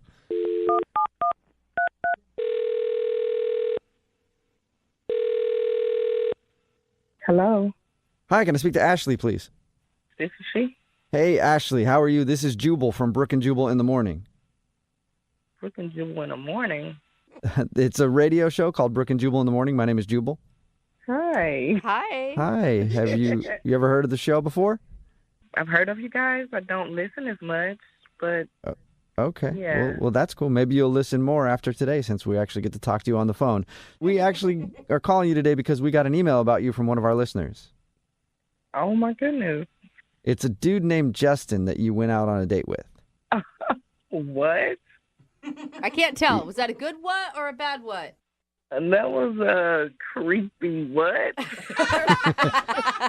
Yeah, I understand how that could come off kind of creepy, but we do a segment on the show called the Second Date Update. So Justin emailed us about you because he really likes spending time with you, but now you're not calling him back. Oh my goodness. I can't even believe he did that or we're even doing this. Really? Yeah. He said some really nice things about you. Okay. One, he said you were drop dead gorgeous. Okay. Did you not get that vibe from him that he thought you were gorgeous? I mean, I get that he was into me, and, I was into him too at first. Uh-huh. Then it just, I don't even know if I want to talk about it. It's crazy. It's almost crazy weird. Like, just, I don't know. You have to tell us because he told us that you guys kissed at the end of the date. Like, everything that he said about the date sounds perfect. So, yeah, the kiss was nice, but afterwards I just had this unsettling feeling because we were kind of emailing. So he emailed me, and, it was a nice email, but the attachment to it is what freaked me completely out. Oh, no. Uh-oh. Did he send you All I can think of is like a picture attachment of something that you probably didn't want to be seeing. Yeah, it's actually worse than what you're thinking. How? How could it be worse? Because we're all thinking the same thing. Yeah, no, not that at all. So it was a picture of us in his living room on the night that I was there. Like, it was almost like a hidden camera. What? Whoa. Whoa. Hold on. Yeah, and it was a little caption there just, saying how he wanted to go out again, and he had a great time. And I'm thinking, wait a minute, you filmed us? Is this something that you do? Wait, and you're like, this isn't like a selfie. I'm just totally being clear here. This is not a selfie. We took no pictures together. There shouldn't have been a picture of us, period. Whoa. So you That think he is had like some sort of camera in his living room filming you guys? Yes, exactly. And it totally freaked me out. I didn't know what to do. It made me nervous. I was done after that. What do you mean freaked you out? Wait, Ashley, this is Justin. Okay, wait, what is going on here? What is this? Well, that's Justin who's on the other line listening to this conversation. And apparently he couldn't wait for me to call him in and let you know that he was on the other line. So, yeah, Justin's here. Hey. Wow. Wow, yeah, right? Wow. You see the extent that I go to just to get you on the phone? Oh, my God. First of all, hi, how are you doing? I mean, we haven't spoke since we had this amazing date, so... Amazing date, but do you normally do that? Do you take pictures of the woman that you invite into your house and send them to her without her knowing? That's what you think this is. That's not what happened. I mean, I can understand what you mean by being freaked out about that, but that's not what's happening. I just thought it was sweet. No, that is so creepy. How is that crazy? How is it creepy? It was no. Oh, okay. Oh, you guys think that I set her up to get her to my place and to spy into some kind of freaky deaky shades of gray? Yeah. Because that's what I think that's exactly what everybody thinks. How did you have a picture of you guys in your living room and there was no cameras in sight? Right. So here's the thing. It was my security camera that I have set up in my apartment. I have several cameras in my apartment for protection, and that's just the thing to do. Everyone does that. So what happened was I reviewed the tape, because I review my tapes and to make sure no one's trying to creep into my place or anything. And I saw there was this very beautiful picture of us that I captured, and I sent it to her just to kind of get her attention. I thought it would be sweet. It's no different than what Hallmark does. What? Oh my God, are you even hearing this? You just don't do that. I don't see anybody that does that. I hear you. It was your security camera, but the nerve of you to send a picture, that's creepy. Nobody does that. First of all, it's not creepy because you're very beautiful, right? And you have your picture on an app, so you put your picture out there for strangers to view you anyway. And it just so happened that we were together. I mean, what's the difference? Justin, there's a huge difference. And who puts security cameras in their living room? Like maybe at your front door to get people like stealing packages or something. But like in your living room, man. Brooke, now I'm sure you have someone has a picture of you somewhere in the universe in their living room right now. That is freaking me out, man. And what happens if you and Ashley would have gotten it on the couch? Then you suddenly have a video of her that you could do whatever with. Like, no wonder Ashley's freaked out. Look, I'm not a pervert. I'm not that dude. I would have deleted that, of course. Yeah, I would have watched it a few times and then deleted it for sure. But no, I'm not that guy. That's not what this is about. I really did have a great time, and I was just trying to get her attention. Yeah, you definitely got my attention with that one. And you keep saying it's a security video, but that was a high quality definition, like camera or something. I don't shortchange my safety, so I definitely go all out for my protection. Yeah, because you need HD quality photos to catch a crook. Well, you want to make sure you can see the curves of their face and their body and everything. I'm with you on that one, Justin. I mean, I get that you guys think it's funny, but if I was that guy, if I was a pervert, why would I be the guy to send you the evidence of my so-called perversion? I mean, why would I send you the picture of it? That doesn't make any sense. Because you're probably stupid. No. Hey, she has a point. That's how most criminals get caught. Oh, no. It's true. I'm not a criminal. I'm not a pervert, and I'm definitely not stupid. Well, you did send that picture to her, and no matter what, that's a pretty stupid move. Yeah. You have to know she would be creeped out by that, Justin. I didn't know. I thought it would be sweet. I thought if she can see her and I together in that moment, she would be able to live out what was in my head. Yeah, from your 42-megapixel camera that's hidden somewhere in your living room. Brooke, just calm down. Like, you're supposed to be helping me right now, and you're not doing your job. Well, I'm thankful that she's helping me out right now. I'm the one who needs the help. Well, I think I'd like to help both of you out. Ashley, would you be interested in going on a second date with Justin? We will pay for it. Oh, my goodness. I'm nervous about that. He makes me nervous. Look, Ashley, here's the thing. We have an opportunity to go out again. Like, I wasn't trying to set you up for anything like that. It was my security camera. I probably just forgot it was on. I'm so used to it. It's just the thing I do. I have it on. And I guarantee you, if we go out again, we'd have an amazing time. You had an amazing time with me on the first date. Did you or did you not? You're right. Right, exactly. Right. So let's let bygones be bygones. Ooh. Let's let selfies be selfies, and let's just go out again and try this thing again because I really like you. He's convincing. Oh, that was pretty convincing. That was pretty sweet, Justin. So, what do you think, Ashley? Will you give him another shot? I'm really skeptical about this. I mean, I'm really skeptical. However, tentatively, I will say yes. Oh my God! All right. You better be. Congratulations, Justin. You got a tentative date out of the situation. Thank you, Jubal. I should say, Brooke. We're working on you right now, but thank you, Jubal. Thank you guys. Ashley. Thank you, America. God bless America. Yeah. God bless America. Ashley. We'll let you guys work out the details. Update us on how it goes. And Justin, don't show up to that date with like a GoPro on your head, okay? All right, sounds good. And Ashley, congratulations to you. You just scored a date with a pervert. Yeah. No, don't say that. Brooke and Jubal in the morning. After response from today's second date update, I am not going anywhere ever again out in public, staying home. Because apparently people put cameras everywhere. Seriously, man. Whoa. If you missed today's second date update, this dude Justin wanted to call Ashley. She wasn't calling back after their date, and we found out the reason why. The reason why was because after she left his place, they were just hanging out. They didn't really do anything, like, they didn't do that. But they were just hanging out. She left, and then he texted a picture from his security camera of her, and she thought that he was like trying to tape something else, so she didn't call him back. And he was like, dude, it's normal, but that's a security camera I have in there. I thought she looked cute and everything else, and everybody does it. And everybody texting in at 78592 right now says that, yes, they have cameras all throughout their home, so I'm not going anywhere. Am I like the only one that isn't monitoring every move in my house? Me too. Oh, good. Way to play it low key. We know you have cameras everywhere now because you're trying to play it off like, oh, I'm the only one that doesn't. Yeah, right. Never going over to your house.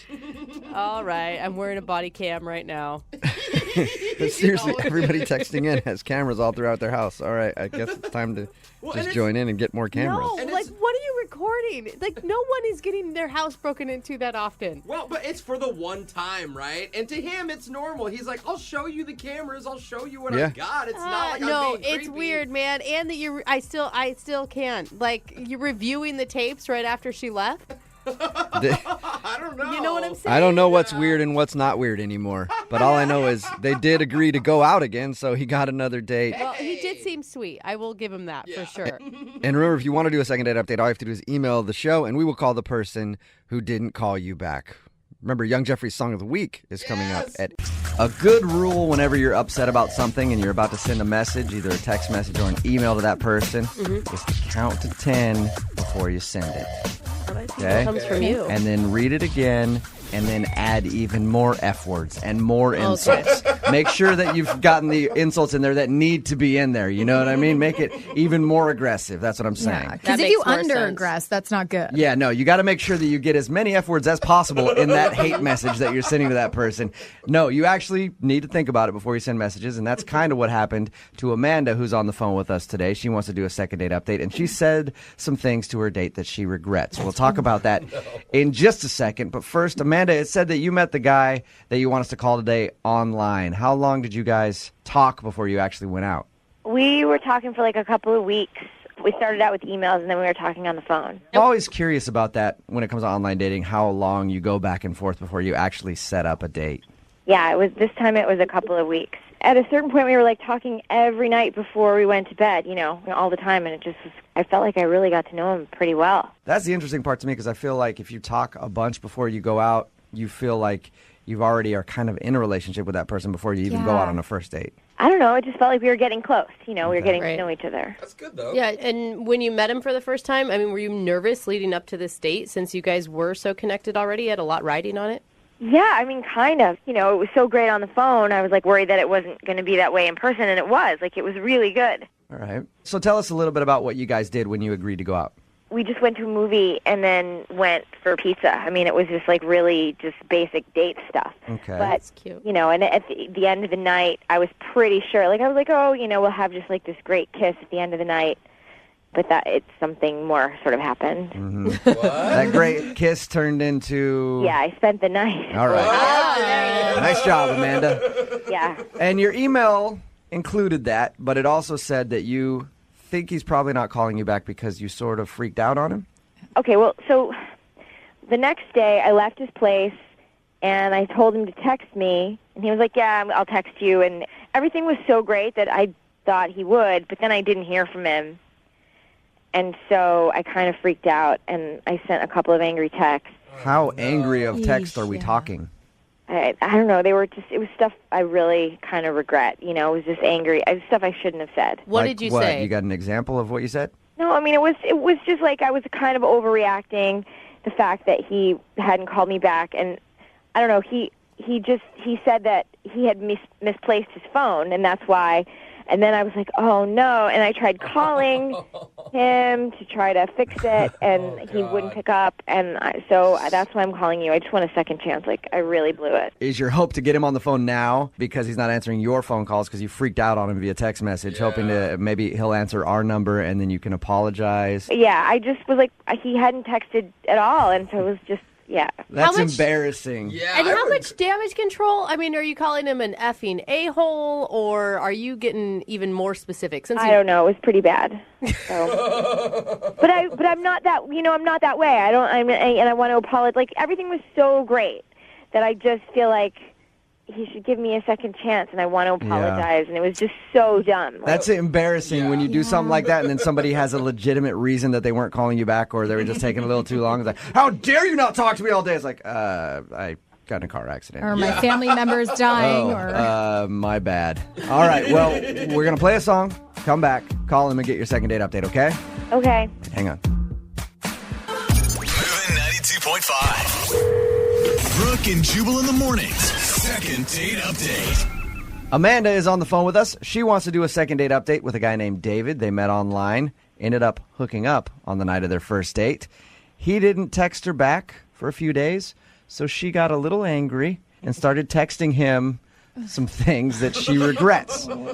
She said she was very rude to him, and then he finally texted her back going like, I just misplaced my phone for a couple days. And he hasn't talked to her since, so she's hoping to get him on the phone, apologize, and see if he'll go out on another date with her. Amanda, I think that maybe you got to think about some other options here, okay? Okay, I mean, Okay. that's why I called. I don't think sorry is just enough. I think maybe you need to think about some excuses you could use. Like when you get him on the phone, just go, oh, my friend took my phone. Sorry about that. I had no idea. She's Or you're like, overprotective, yeah. Hey, in my family, hole is a term of endearment. Like we say it around the dinner table all the time. Yeah. You ever think about something like that, Amanda? Yeah. All right. Definitely. Cool. Okay, well, I'm going to dial the phone number right now, see if we can get David on the phone, and you can make your apology and try to get a second date, okay? Okay. All right, here we go.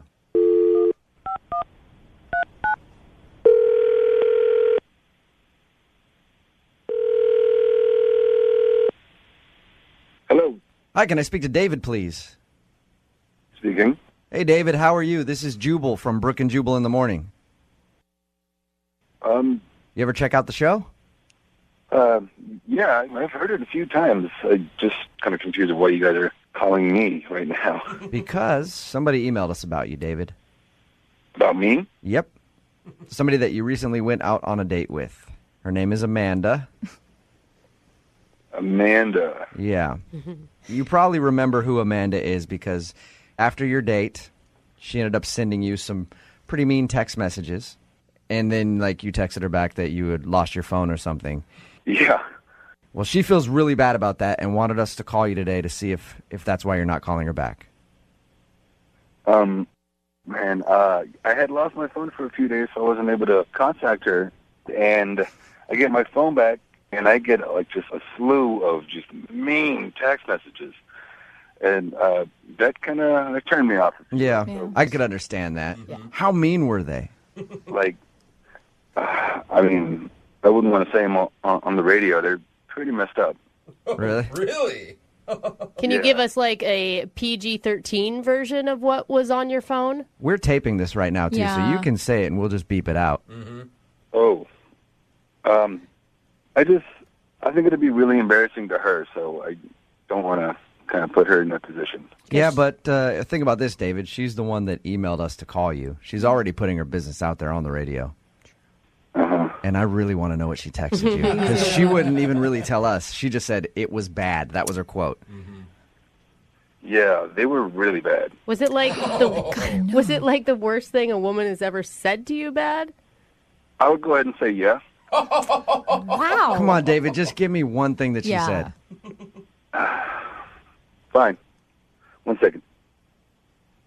I was getting the text messages. Yeah, No, I like it. Read it word for word. That's good. I don't want it to get... Okay, I've got one. Okay. I've got one right here. You actually saved them, David? Yeah. I would. They might be evidence in a court of law someday. You never know. Of course, I had to save these. They were crazy. I couldn't believe it. Yeah, I guess I would keep them, too, just to be like, oh, man. So read one of them to us. Okay, I got one right here. This one says, I'm sick of guys using me and throwing me away like a piece of trash. Oh. ... You're an ass. All right. Wow. Here's another one. Okay. Just so you know, you're the worst lay I've ever had. She actually insulted how you were in bed. Yeah, this is all really up. I mean, But couldn't you understand she didn't know you'd lost her phone? She was feeling vulnerable. yeah, vulnerable is one thing, but for her to send me these texts saying that I'm an ass, that I treated her like trash and I'm terrible in bed, Yeah. that's not vulnerable. That's just crazy. How many text messages? How many text messages total did you get from her in those 2 days? Definitely more than 10. Oh my Wow. gosh. In All 2 right. days? It is understandable, David, why you didn't want to call her back and go out on another date with her. I haven't even read the worst one yet to you. Well, since we're putting it all out there, I think it's time to hear that one. This one is the icing on the cake. Why don't you do the world a favor and chop off your own? Come on! Man, she went ham. She went in on you, David. I know. I'm saying that's completely psychotic. Wow. Yeah. David, what would you say back to her if you could say anything to her right now? Please leave me the hell alone. Okay, cool. Well, I'm going to let you say that to her because she's actually on the phone listening. Are you kidding me? I'm here. I'm right here. I feel really bad. I feel that. Wow. I'm really sorry. What the? Yeah, just hearing those back, that's really out of line. For me, it's so out of character for me, and I'm just over text messages are the same kind of. Well, I'm just really sorry about it. I don't know. You didn't call me back, and I figured, what the hell, we had a really good night, and I thought it was one of those things where, we have sex, and then you're out, and you're done. And I was just pissed. That's all. It was just stupid. I shouldn't have sent those bad texts because I didn't know you lost your phone. I just felt like you kind of ditched me. That's all. I know all of that. But you just have to understand, that was super crazy for me. To get my phone back and to get all that, it kind of threw me through a whirlwind, Yeah. Well, you have to know it was super crazy for me. I mean, we had this great night, we had sex, and then I didn't hear from you. So that felt super crazy. And honestly, I'm saying I'm sorry here. I really am sorry. I'm saying I'm sorry. It's like... Man, why you don't go on Facebook and send me a Facebook message and say that you lost your phone? That just really sucks. And you're like, oh, I just lost my phone. Who the loses their phone? Doesn't everyone need their phone all the time? Amanda, you're doing a bad job apologizing. Or proving that you're out of character in those text messages. Well, what the hell? I called you guys for help here. Yeah. And I said I was sorry. I said I was really apologetic. Can't you understand how this would happen? Supposing you go home with someone, you think everything's great, and they just call you back. Amanda, we know. You're right. You're right. You were very upset, but I'm just saying when you're trying to apologize to him right now, but you're still kind of coming at him like you're mad. I said I was sorry. What else do I have to do? I'm sorry. I apologize. Amanda, do you think that maybe you're not in a good place to be sleeping with people on a first date? I mean, because that's just it didn't feel like a first date because we've been talking on the phone for so long, and we really got to know each other, and everything was great. And you have a date, who the 3-day rule? Nobody does that anymore. Everybody calls back right away. What the? Amanda. Wow. I haven't asked David if he'll go out with you again yet. You've apologized. I apologize. Okay. David, sweet girl. Amanda is saying sorry to you, and she would like to know if you'll go on a second date with her. I will pay for a second date if you'll go out with Amanda again. Will you do it? What the do you think is so funny? What the hell? Supposing you go home with somebody and nobody calls you back. It's not funny, and you're being such a head anyway with this laughing. You're a crazy So I guess you guys aren't going to go out again then, huh?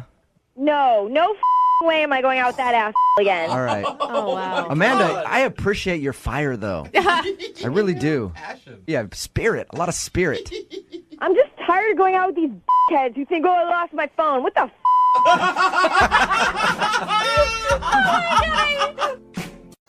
Brooke and Jubal's second date update. For today's second date update, Ember is on the phone, and she sent us an email saying that she looked past a deal breaker because she liked the dude that she went out with so much, but now he's not calling her back. Uh-oh. Proof that you shouldn't look past your deal breakers. My deal breaker, if I go out with a woman and she has a family, a healthy family dynamic.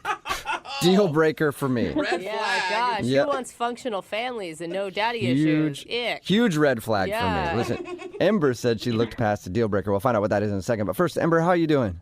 I'm good. I'm just on the edge of my seat waiting to find out maybe what happened with this date. But I'm good. I'm doing good. Well, slide all the way back into your seat because sometimes these phone calls can take a long time. I want you to be comfortable. Okay, I'll relax. I'll try. Okay. Don't want to give you a cramp. Yeah. So tell us a little bit about your date. So I met the guy on a dating app. I kind of just recently started doing the dating app thing. I wasn't meeting guys as naturally anymore. So Okay.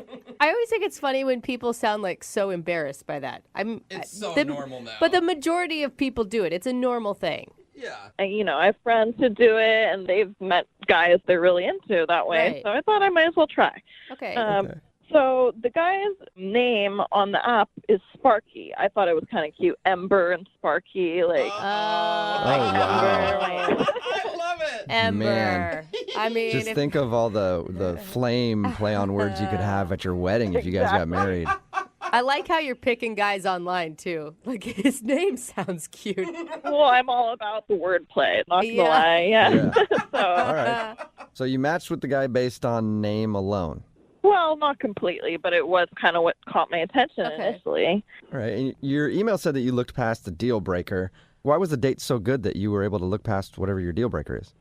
Well, let me tell you, the rundown of the date first. So we went for swing dance lessons. Oh, fun. Oh, wow. Yeah, he decided on that, and I thought that was kind of cool. And Dude, that's already a great idea. I already like Sparky. Way to go, Sparky. And that could go really poorly if you meet some dude online. He's like, hey, I want to go swinging with you. It's, there's two things that could happen from that, and it seems like you got the best result. Or not. Yeah, or not, depending on your preference. I don't know. No, I definitely got the result I wanted with the swing dancing. Okay, good. So how were the classes? Well, we both weren't that adept at it, but he was trying really hard to get the steps down, and I thought it was really cute that he was putting such an effort for us. Right. So you're having fun. Yeah, we had a good time. Good. And after that, we went to get dinner. Uh-huh. And that's when the deal breaker issue came up. Uh-oh. I called him Sparky, and he was like, well, actually, that's not my real name. And you're like, yeah, no kidding. Yeah. I didn't expect that. So he was like, actually, my real name is Ryan. And okay, perfectly good name, but unfortunately, my ex's name is Brian. Oh, okay. A little too similar for you. Yeah, we ended on real bad terms. So wait, that's your deal breaker? Is that you won't date anyone with a name similar to Brian? Well, I didn't realize it was a deal breaker until that came up. And then, it just kind of reminds me of Brian. Like, it's only one letter off. My friends might get confused and, make jokes about it. And I don't even want to think about that past, So wait, did you tell him that after he said that his name was Ryan? Well, no, because I had a good time and I liked the guy. And I didn't want to be a weirdo and be like, oh, well, my ex had a very similar name, just so you know, and I hope that's okay with you. Okay, good. I'm glad you did not say that. Yeah, and go into great detail about how bad your breakup was with your ex. A lot of people like hearing that on a first date, so it's probably good you didn't go that route. Yeah, I didn't want to go into detail or even bring up any ex, because obviously that's not cool, so I was willing to overlook it. So how did the date end after the name thing? He gave me a hug. I totally forgot about the Ryan Brian thing for the rest of the time we were together. Good. I have real issues when it comes to this. Yeah. When he said his name, you had a look of disgust, and he actually went, blech. I hate you. Right. My face tends to give away my emotions sometimes more than I'd like it to. So Maybe it was taking a little too long to order, and you stood up, and you were like, you never know what you want when we get here. You're always changing your mind, Brian. This is another problem with you. Right. Maybe the PTSD kicked in. I don't know. Okay, well, we'll find out. We'll play a song, come back, and then call him and get your second date update, okay? Okay, thank you. All right, hang on. Moving 92.5. Brooke and Jubal in the mornings. Second date update. Deal breakers are kind of a funny subject when you talk about dating.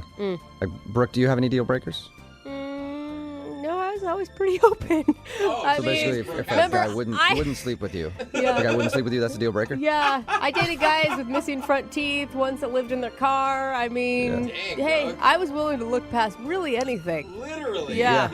Very accepting. I would not say that it's a good thing, but it was my thing. People tend to be a little bit more particular, like Ember, who's on the phone for a second date update right now, and she was willing to look past a deal breaker to try to get another date with the dude we're about to call.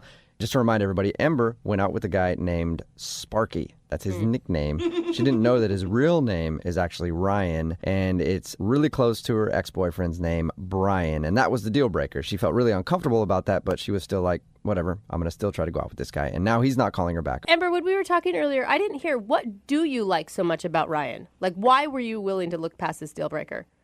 We just got along. He seemed smart. We had great conversation, and I just thought there was a spark. Like, I don't know what else to say. Yeah, you were giddy, is what you were saying. I liked him. Like, I was into it. Not gonna Until lie. he reminded you of your ex. And then...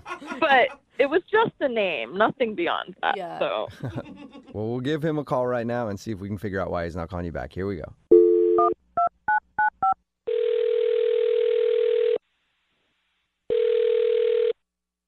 Hello? Hi, may I speak to Ryan? This is Ryan. Ryan, how are you, man? My name is Jubal from a radio show called Brooke and Jubal in the Morning. What is that? The radio show Brooke and Jubal in the Morning. It's the show where we do fun and wacky calls. I don't know if you've heard it before. Oh, yeah. Yeah, I guess I've heard of you guys. Okay, cool. Have you heard any of the fun and wacky calls we do? Because that's kind of what we're known for, fun and wacky calls. So this is one of them. God, that sounds so lame when you describe it like that. I mean, is it going to be fun or is it going to be wacky? Who knows? Maybe both. What's going on? I don't really get why everyone's laughing. I can understand that. It probably makes no sense to you at all. Well, we do a segment on our show called The Second Date Update, and you went out on a date with a woman named Ember. Yeah. Yeah. Yeah, Ember. And Ember emailed us because she said she liked going out with you, but she hasn't heard back, so she's wondering if she did something wrong. I don't know if I should talk about that. Can you at least tell us whether or not you had a good time on your date with Ember? I mean, that's not really that personal.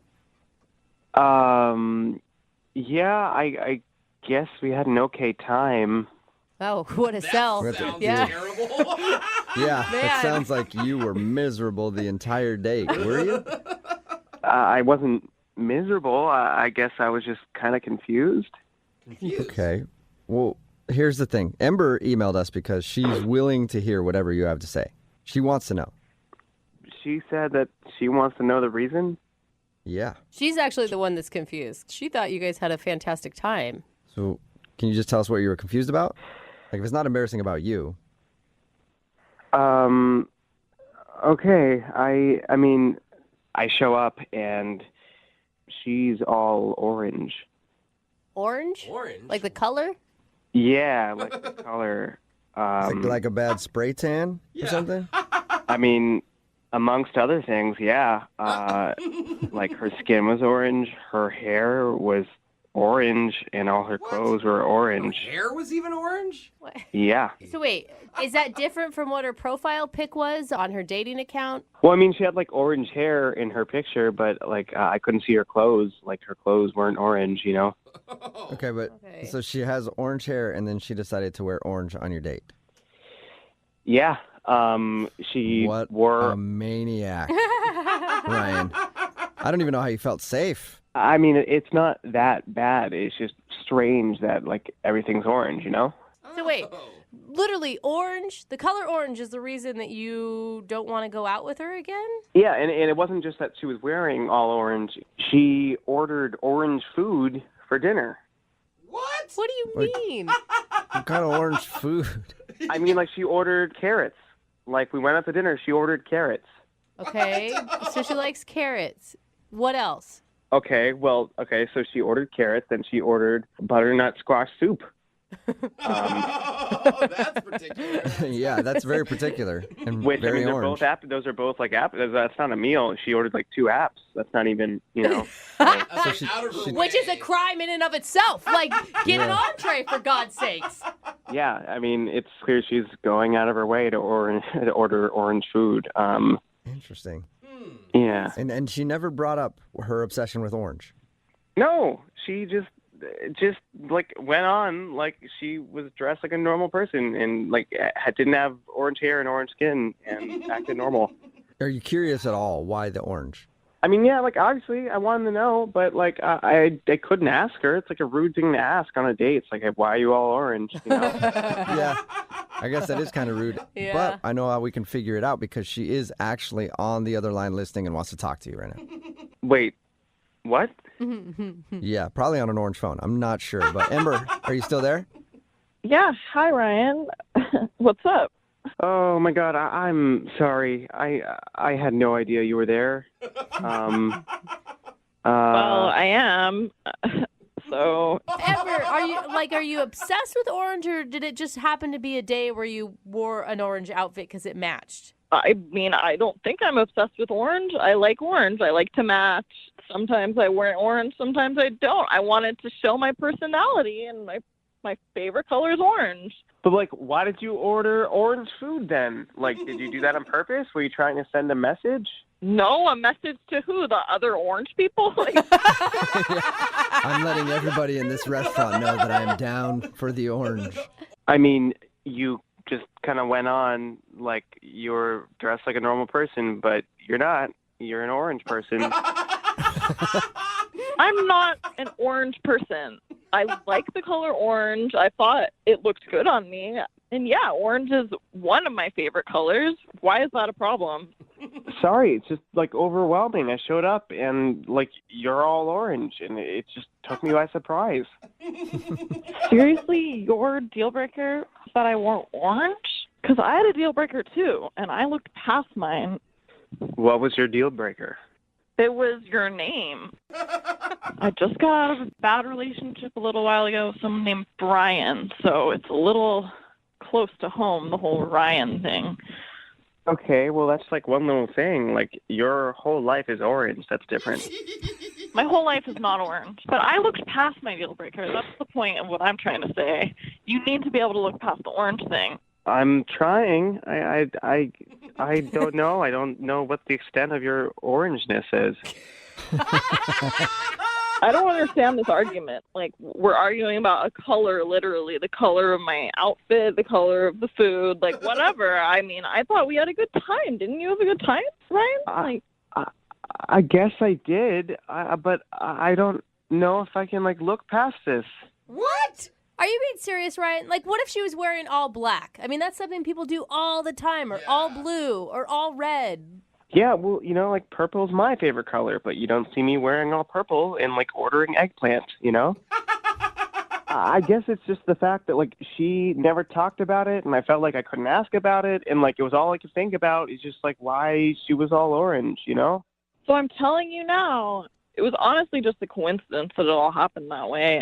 I just like the color orange, not 24/7 orange. It's just you happen to catch me on an orange day, I guess. Can't you look Yeah, past that? Ryan, you caught her on an orange day. Let's try and do a different color. Would you go out with Ember one more time for a second date? We'll pay for it.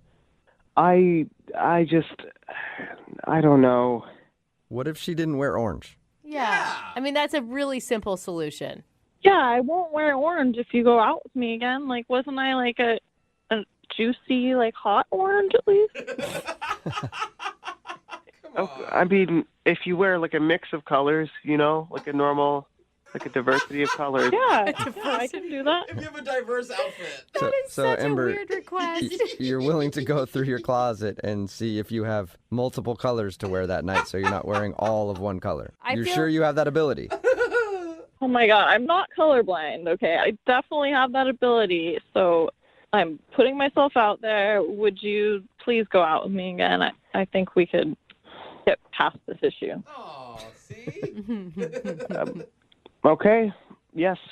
Okay, cool. That's a yes? You'll do it? Gosh. Yeah, I'll do it. Awesome. Hey, aren't you glad that worked out? Oh, man. Too soon. Brooke and Jubal in the morning. A guy named Cody is on the phone for a second date update today, and he said his date was a disaster. But in his email, he said the girl that he met actually showed up looking better than her profile picture. So I don't know how anything could be a disaster after that. Cody, how you doing? I'm doing all right. How are you guys doing? Okay, so your date was a disaster? It was. Was it your fault, Cody? It was my fault, yeah. Yeah. Okay. You know that, though. That's good. Find out more about that in just a second. But first, tell us about the girl you want to call. What's her name? Her name's Natalie. Natalie. And you said she actually showed up looking better than her profile picture? That's rare. Yeah, I mean, we met on Tinder, and I got to the bar early because I wanted to be there to kind of scope out a good place to wait and just to be ready. And she walked through the door, and yeah, she looked even better than she looked on Tinder. And awesome. Did you act shocked when you talked to her? Like, oh my God. Hopefully not. I was like, oh man, you looked only okay, but no. Yeah. That could have been a disaster. Like, you are horribly photogenic. Like, in person, way more beautiful. You take terrible pictures. Not at all. What was your actual interaction like? So she came in, she saw me, she came right over, gave me like a big hug. Good. And I have to admit, I was like immediately really nervous. Like, okay, is this too good to be true? Everything's got to go well. And, so we're like looking over the menu to order a drink. And she was like, hey, would you mind doing Jello shots? Whoa. Dude, I like this girl. Yeah. Right? So I'm like, who's going to turn down Jello shots? This is really going great. And so we're like doing Jello shots, and she's talking about like family vacations to her family's lake house. And awesome. Like she's, like really opening up right off the bat. Like she's talking about taking you to her family vacation spot, or just in general? She was talking about it in general, but I felt like she was maybe going there. But okay. Plus, you might have been drunk or something at that point. I mean, it doesn't sound like a disaster at all, unless those Jello shots led to more Jello shots, which led to other kinds of shots, and then it became a disaster. It was not a disaster at that point, but hang with me. We're getting to the disaster part. Okay. So honestly, I'm feeling like everything's going great, right? She looks great. She's opening up about her family. Maybe she's going to invite me to, this lake house. We're getting kind of drunk. And I start to notice this smell. At the bar? Uh-huh. Oh. And I'm like trying to sniff around a little bit without being too obvious. And after a few minutes, I'm like, oh, crap. It's me. Not, oh, crap. I didn't crap myself. Didn't mean to say, oh, crap. I was going to say, that would definitely be a bad thing to do on a date. So you smelled? Yeah, I smelled. I don't get it. Like you farted or what? Like deodorant? No, BO. I mean, I plan on going home after work to shower, but work went a little too late. Oh. It was like one of those in-betweens where like I didn't have enough time to go home to shower, but I had more than enough time to get to the bar, so I took a walk there. Oh. Okay, so you're nice and ripe. Ripe, yeah. And then, got really nervous right off the bat, which I'm sure kicked into all of that. It just was, it was a hot mess. Mm-hmm. So what'd you do? Just keep your arms to your side the whole time? No, I excused myself to go to the bathroom and tried to wash my pits, wash a little down there because the Jello shots had me feeling optimistic. Down there too. So you took a little hooker shower in the bathroom. Yeah, sure. That sounds about right. And I used the hand soap, and I came back, and almost immediately it started to sting down there. Wait, you put hand soap down there? And just tried to splash water? I just wanted to make sure if we got to that business, it was smelling all right down there. Yeah. I just wish I could have walked in on you in the bathroom. That would have been nice and awkward. It wasn't good. So I had to excuse myself again, and now she's kind of like, what's up? Why all these bathroom trips? And I'm like, I'll just be right back. Okay. And I go to the bathroom, and this is where it gets so much worse. I'm like trying to wash it off. Oh, no. I'm getting water all over myself. I literally just ditch my underwear at this point. Oh, my God. Now I've got water all down the front of my pants. Oh. And so it's one of those eco-friendly bathrooms. There's no hand towels. It's just a blow dryer. Oh my God. And you're just standing naked in the bar bathroom at this point is what it sounds like. I've got my shirt on. But yeah, no, I'm trying to dry off my pants in the hand dryer. Oh no. Oh man. Oh my God. So did you come back to the table drenched? Or naked? You just decided to ditch all the clothes altogether? No, yeah, that would have been a move. No, I came back, and I think I just couldn't get my pants dry, and I was just really sweating at this point, and just launched into this whole tirade on modern toilets. I was like, hey, I'm really sorry. The toilet exploded on me. Modern toilets are all too powerful. It's almost like an out-of-body experience hearing this crazy man talk about the toilet power. Okay. What was her attitude at this point? Rightfully so. She's like, hey, maybe we should reschedule. Yeah. Oh, man. All right. Right, but ouch. And did the date end right there then? Well, at that point, I also thought that was probably the best decision. So I'm like, yeah, we should totally reschedule. Look, honestly, I was having a great time. I think like this could be great. And, I think I probably, in some desperation, maybe threw out a few more. I had a great time at her, and then we parted ways. And I've reached out to her a few times, and not shockingly, she hasn't responded. But I just feel like she's pretty awesome. I really screwed it up. Like, I would just like the chance for her to get to know me and to go on a second date. Okay. All right. Well, we'll play a song and then come back and call her and get your second date update, okay? Sounds good. All right, hang on. Moving 92.5. Brooke and Jubal in the mornings. Second date update. If you missed the first part of today's second date update, a dude named Cody is on the phone, and he didn't get intimate with his date on his first date, but he did get intimate with a hand dryer in a bar bathroom. So if you missed it, Cody went out with this girl named Natalie. He met her on Tinder. She showed up actually looking better than her profile picture. But during the date, he noticed that he smelled a bit funky because he hadn't showered. He didn't have time to do that after work. So he went into the bathroom and tried to clean up using the hand soap in the bathroom. But after his first try, he went back to the table and he washed his downstairs, and it started to sting a little bit because he didn't get all the soap off. So went back to the bathroom and tried again, and then just ended up getting his pants all wet, and it was awkward when he went back to the table. And they decided to end things there, and he hasn't heard from her since. Cody, you ready to do the second part of your second date update? I'm ready. And are you wanting to be fully honest with her? Because honestly, like if you said, hey, you were really beautiful, I got really nervous, I had a funk going because I was at work, I tried to fix it, and things just went wrong. Like, I feel like she should be understanding. I don't really want to get into that. I definitely don't want you Okay. guys to be the one to say it. Like, if you can get her on the phone, let's see how it goes. Well, I mean, she noticed that your pants and stuff were wet, though, right? I feel like the reason is better than making something up. No, but he blamed it on the toilet, remember? Yeah, that's right. But that's even weirder, man. You're like battling a toilet. Yeah, I mean, the whole thing was just really bad. I'm just hoping we can save it because she's a quality girl. All right, well, we'll try. I'm going to dial her phone number right now. Here we go. All right, thank you.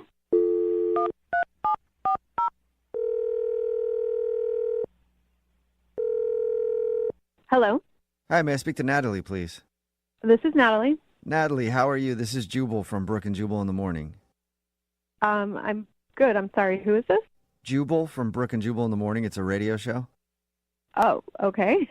How can I help you? Hi. Well, I don't know. Have you heard of the show before? It sounds a little familiar. I'm not sure exactly. Well, the first thing you can help with is maybe listening once and seeing if you like it. And then other than that, we got an email about you from somebody who does listen to the show. Okay. So we do a segment on our show called the Second Date Update. That's where if you go out on a date with somebody and then end up not calling them back after, they can email us to get you on the phone and ask what happened.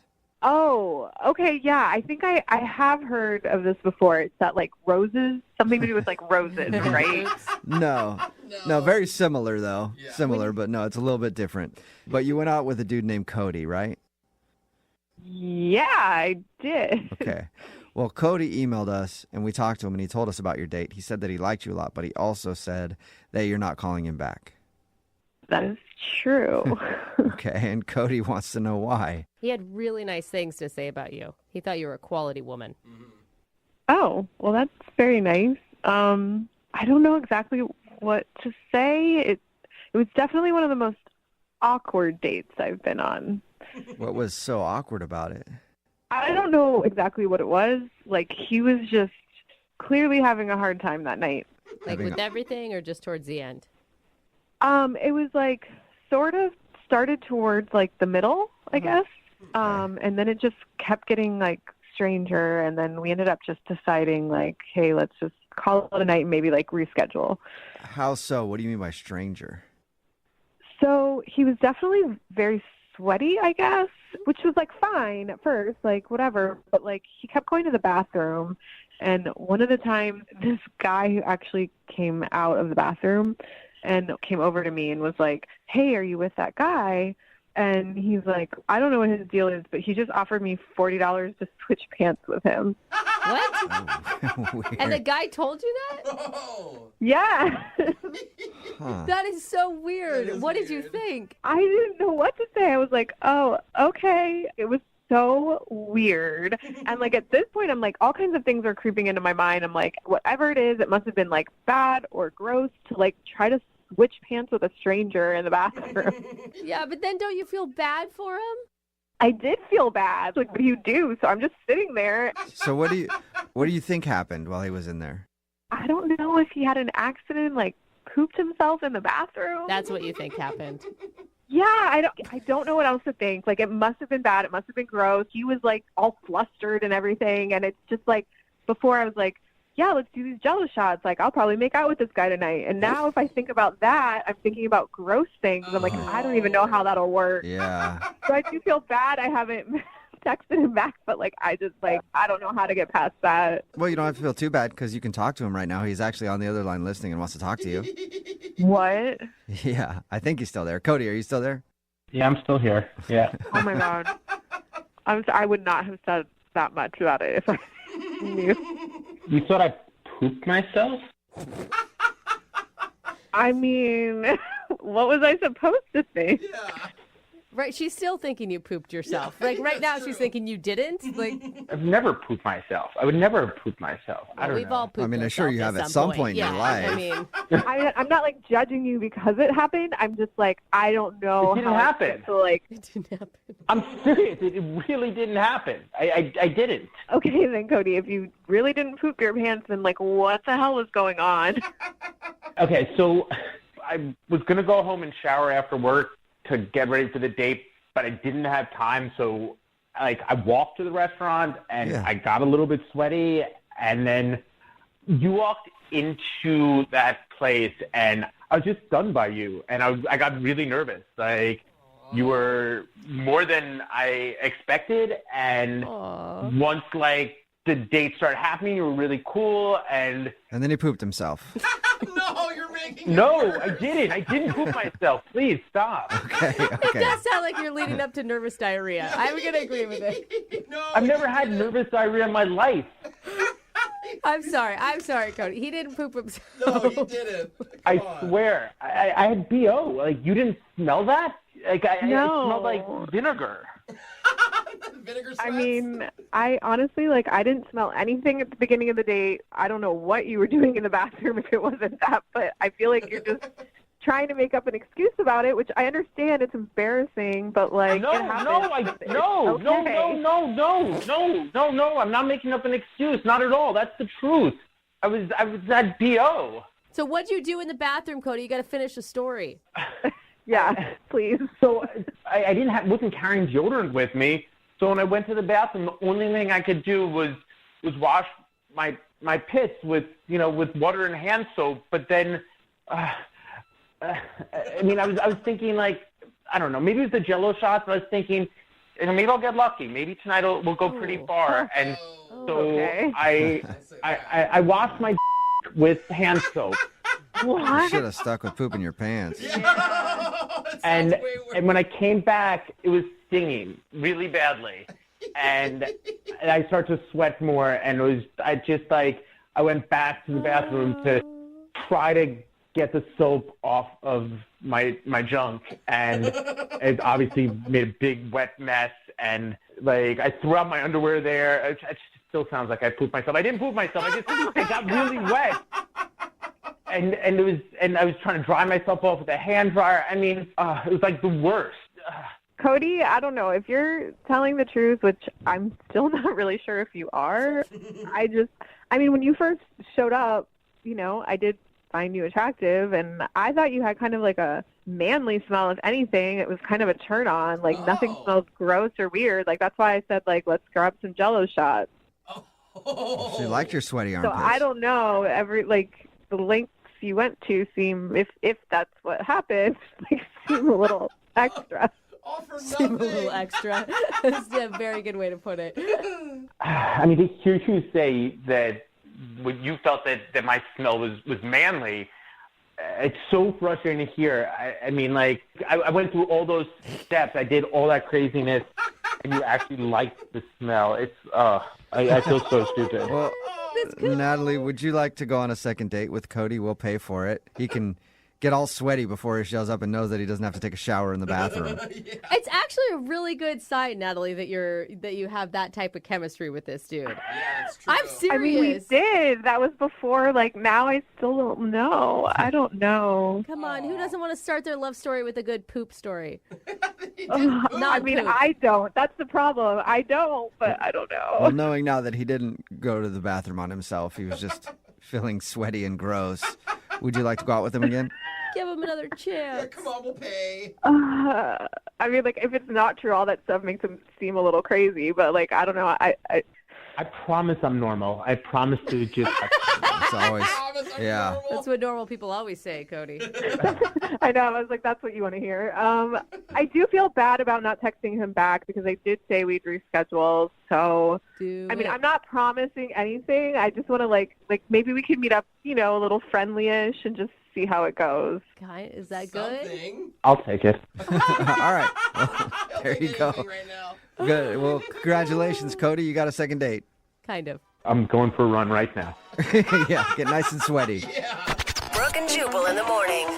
If you'd like a second date update, all you have to do is email us, brookeandjubal@moving925.com. We will call the person that didn't call you back.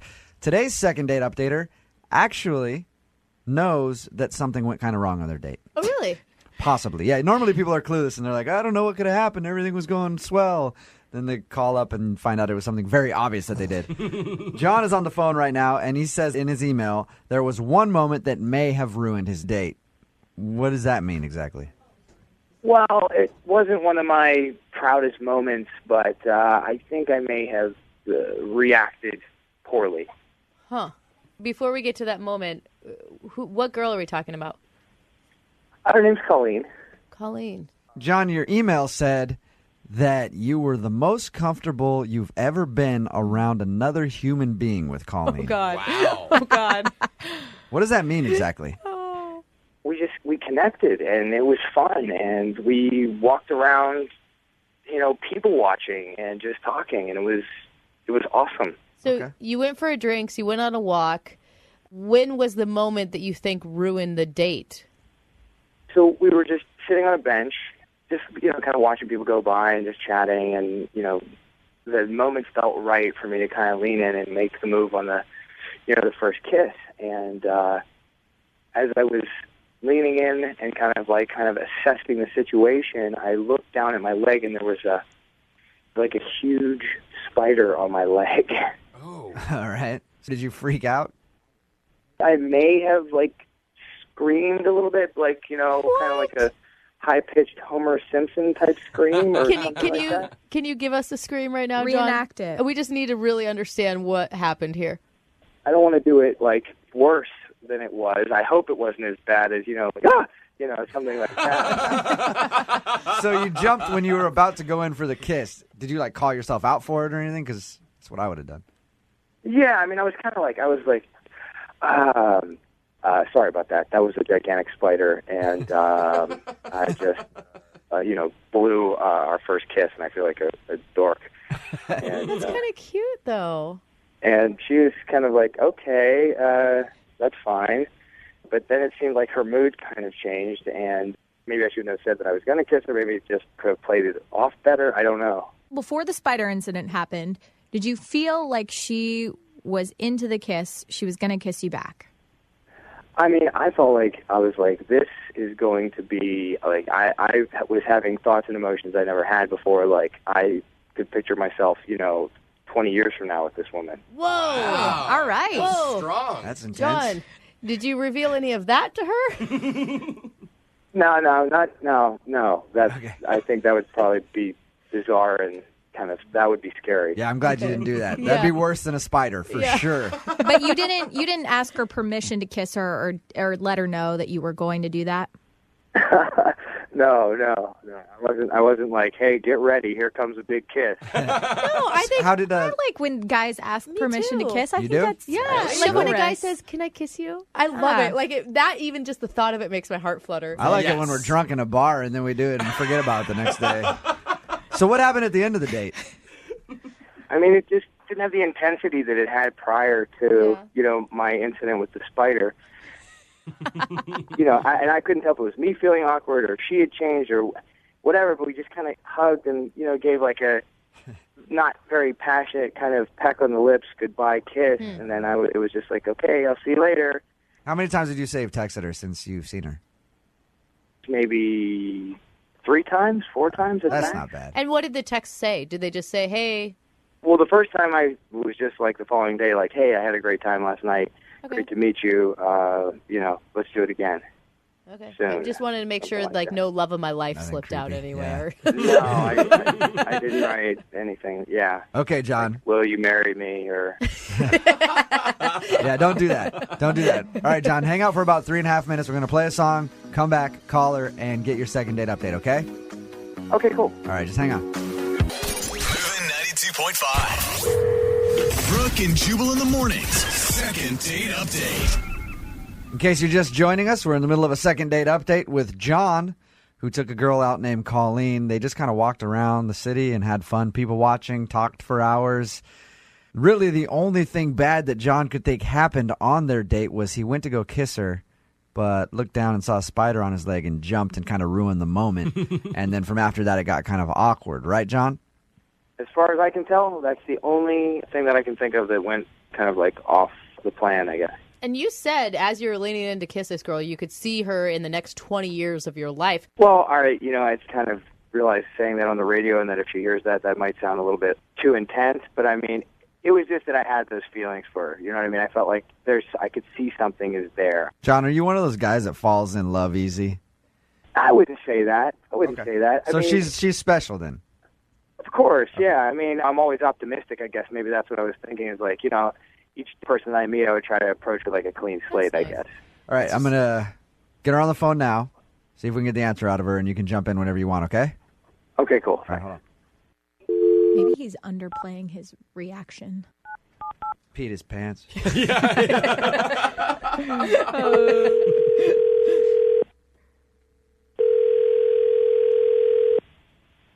Hello? Hi, is this Colleen? Yes, this is her. Hey, Colleen, how are you? This is Jubal from Brooke and Jubal in the morning. I'm moving 92.5. Okay. Hi. How's it going? Good. How are you? Pretty good. Not too bad. Just calling to check up on you, see how things are. We haven't talked really ever, so I figured it'd be good to reach out to you. Any idea why I might be calling you, Colleen? No. Colleen, do you listen to the show? Not really. Okay. Is that why you're calling? We're calling everybody in the Seattle area, asking if they'll listen to our show, and you just happen to be next on our list. We're desperate for listeners. We're begging. No, Colleen, I'm calling you because we do a segment on our show called the Second Date Update. Basically, if you go out on a date with someone and don't call them back, they email us to call you and ask why. Somebody emailed us about a date they went on with you. Okay. You recently went out with a guy named John. Walked around the city, kind of talked and sat there, had a fun time. Yeah. Doesn't sound like you're reflecting fondly on the memories. What happened? No, I mean, it's this is weird. Did you like John? I mean, I guess. Huh.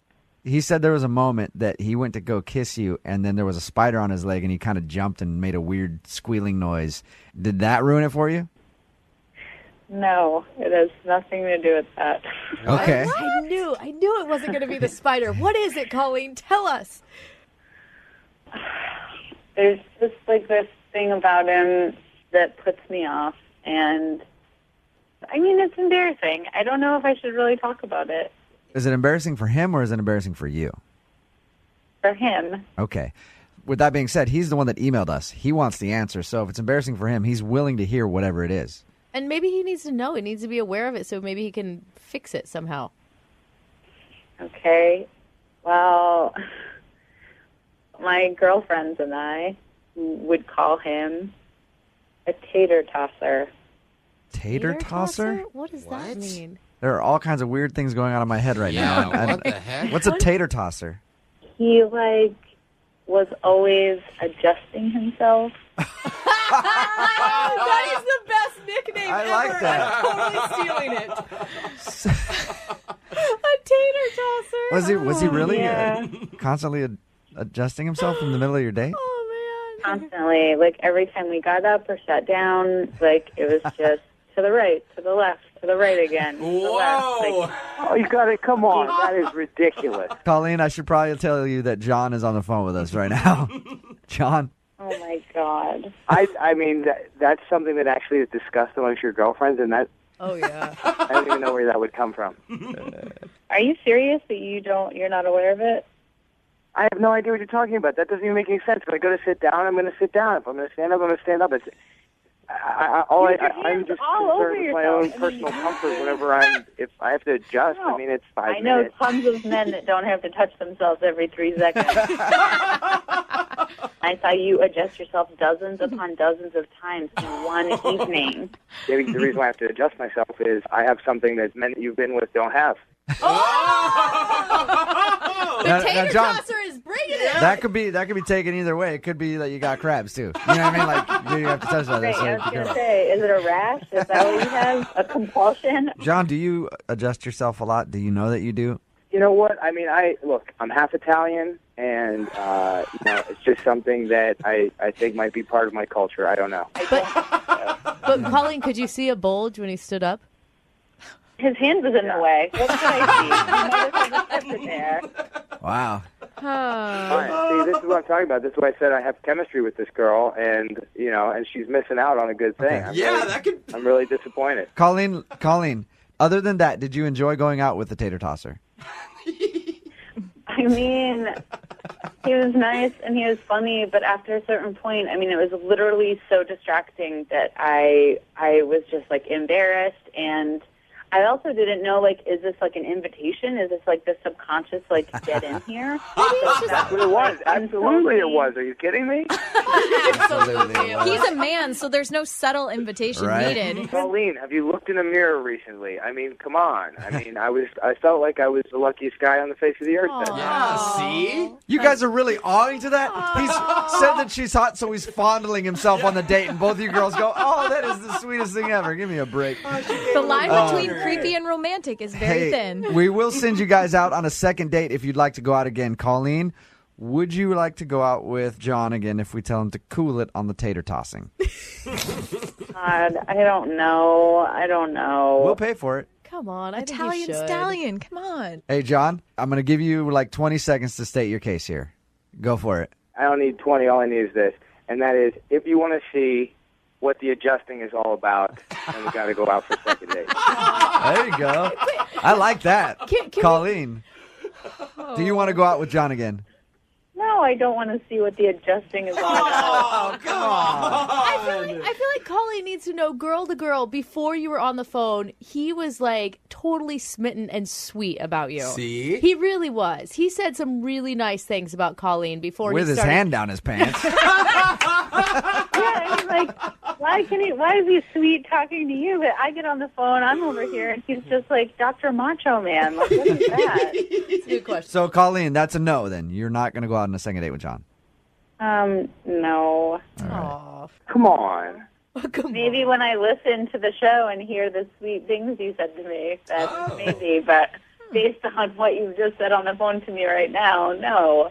You know what I like about this? When we started this second date update, Colleen didn't listen. Now she just admitted that she's going to listen. So, sweet. Yeah! It's successful second date in my opinion.